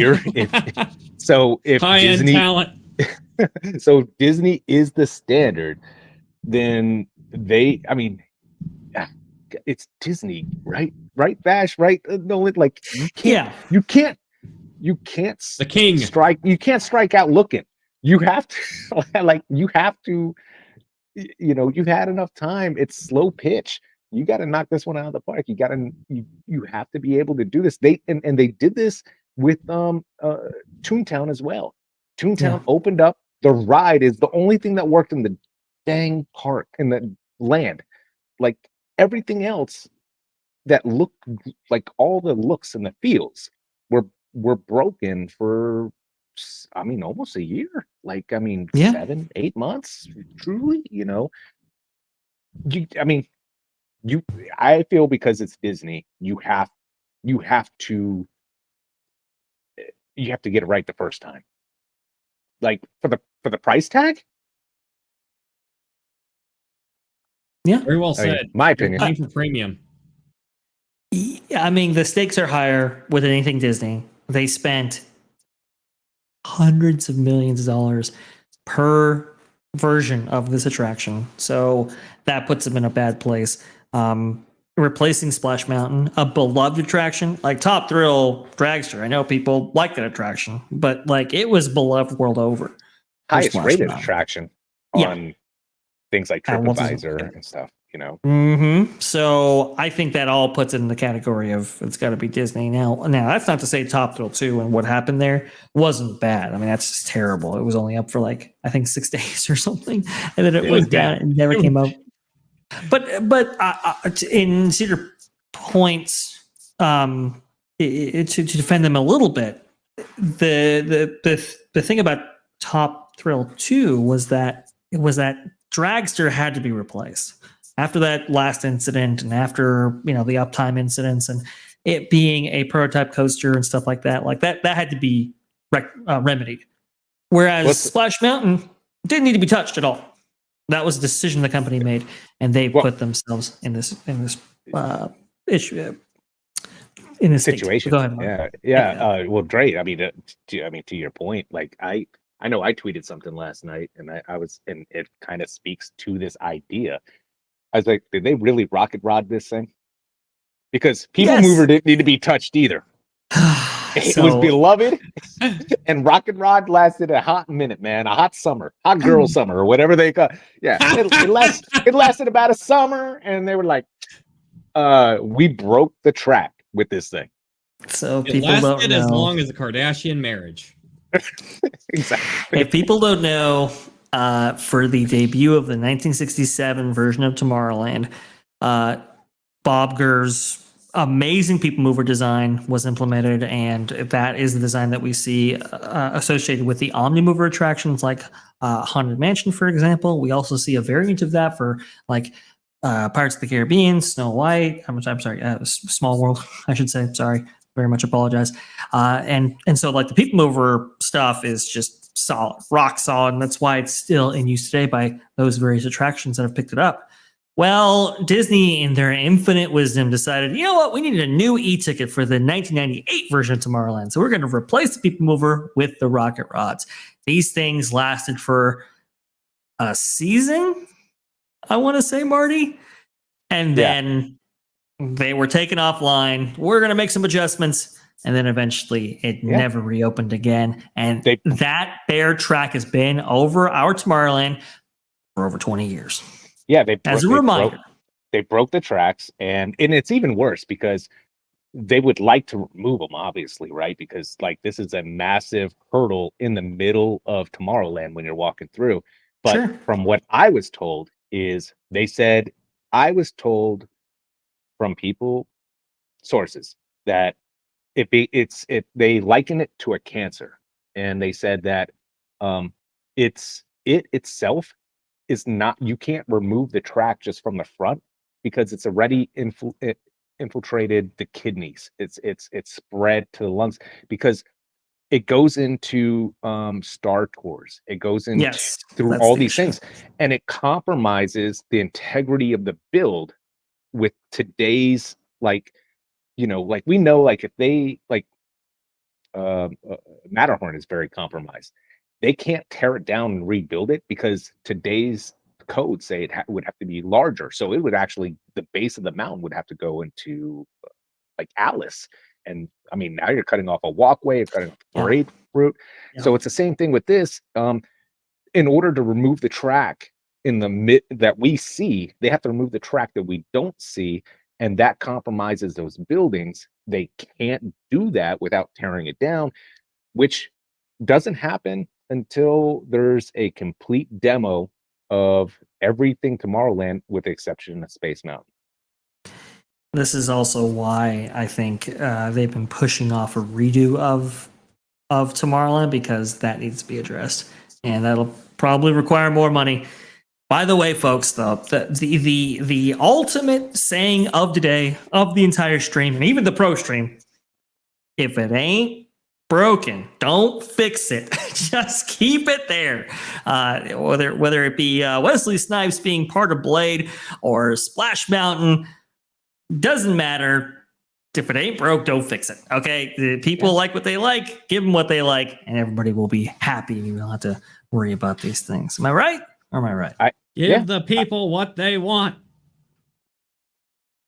There you go. And that's Tom Brady on the Patriots. Okay, here we go. I think that just about wraps us up right here. Nolan Thunder, I want to very much thank you, sir, for coming on, because I know it was kind of a last minute thing, and your expertise when it came to the purchasing of Universal tickets was extremely valuable to, I know, myself and to our viewers. Please let people know where they can find you.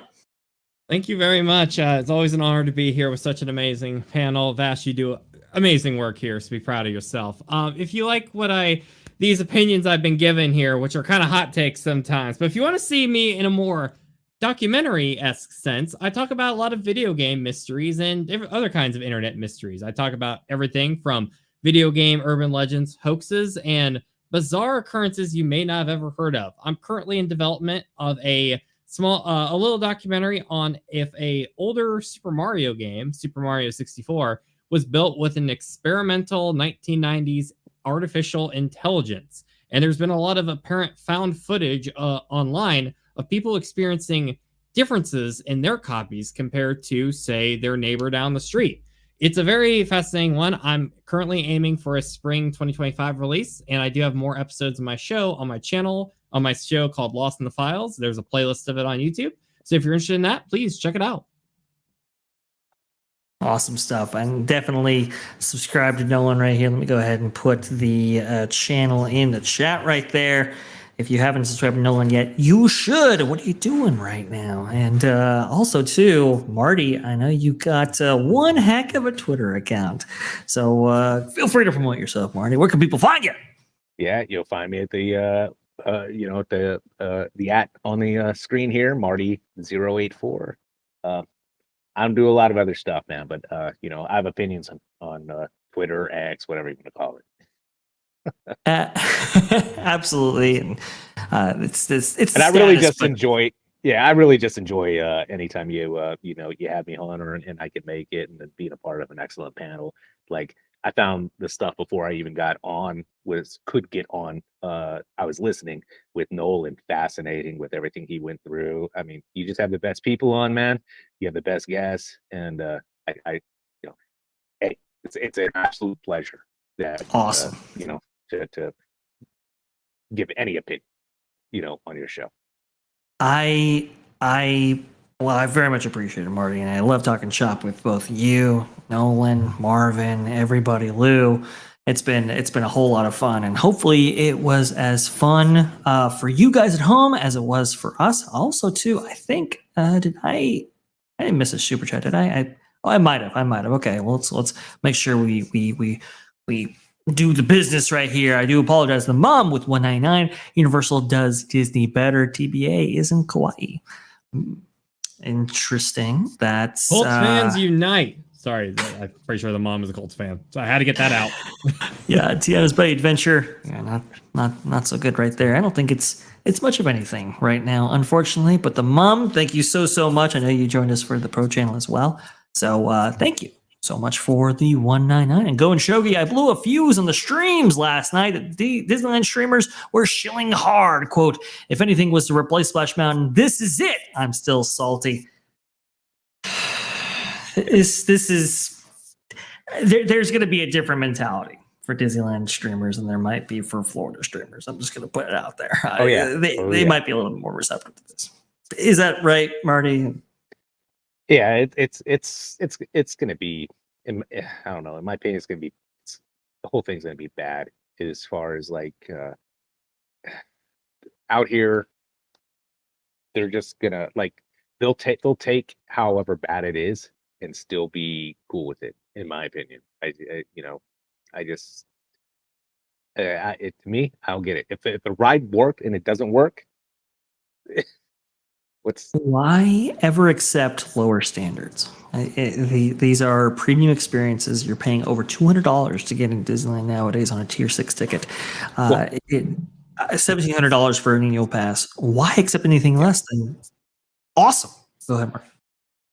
Well, you just added the annual pass. I was going to tell you, just keep in mind, the Magic Key people, who are getting the access to it right now, and the streamers, they make a living on this. They want to be invited to new things. They want to be invited to.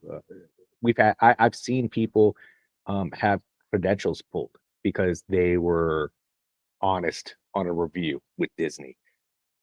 Take it with quite literally a grain of Tiana salt. Okay.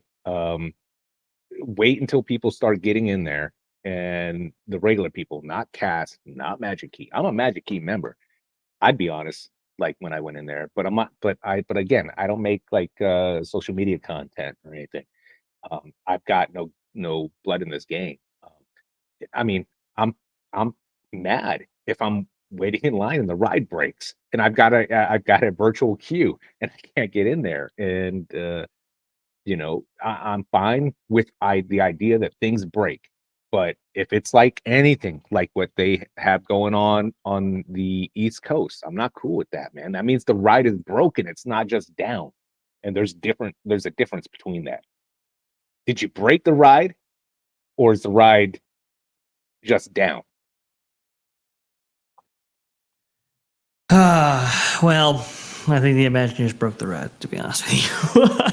I think we're gonna have difficulties with uptimes and so forth during this entire run. I will say though, instead of Walt Disney World, where they have to have a key to actually unlock you, you don't have those same restraints at Disneyland. So hopefully, downtime will be minimized because of that. But thank you so much for joining us here for today's show. If you haven't subscribed yet, please subscribe to T3PO or That Pod Blaze.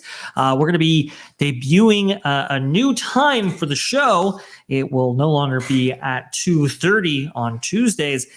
That is Eastern time. That is, it will be at 5 o'clock Eastern on Thursdays. So we're going to be following Mr. H. So that'll be a whole lot of fun, and hopefully we'll get some. I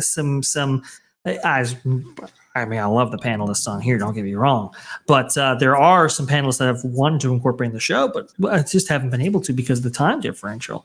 Hopefully they'll be closer to get some other some fresh blood on along with our existing blood right here. It'll be so good. Cannot wait for that. Also, too, we'll be debuting memberships very shortly here.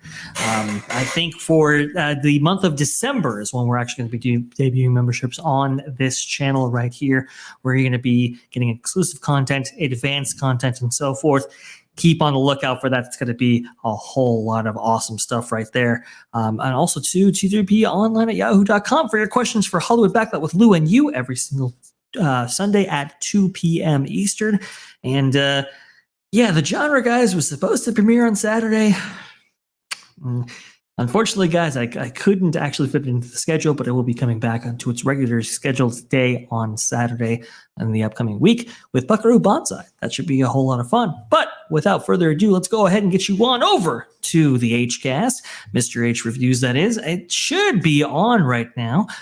So I'm sure they're delving into a whole myriad of topics that you are going to enjoy. So we will see you all later.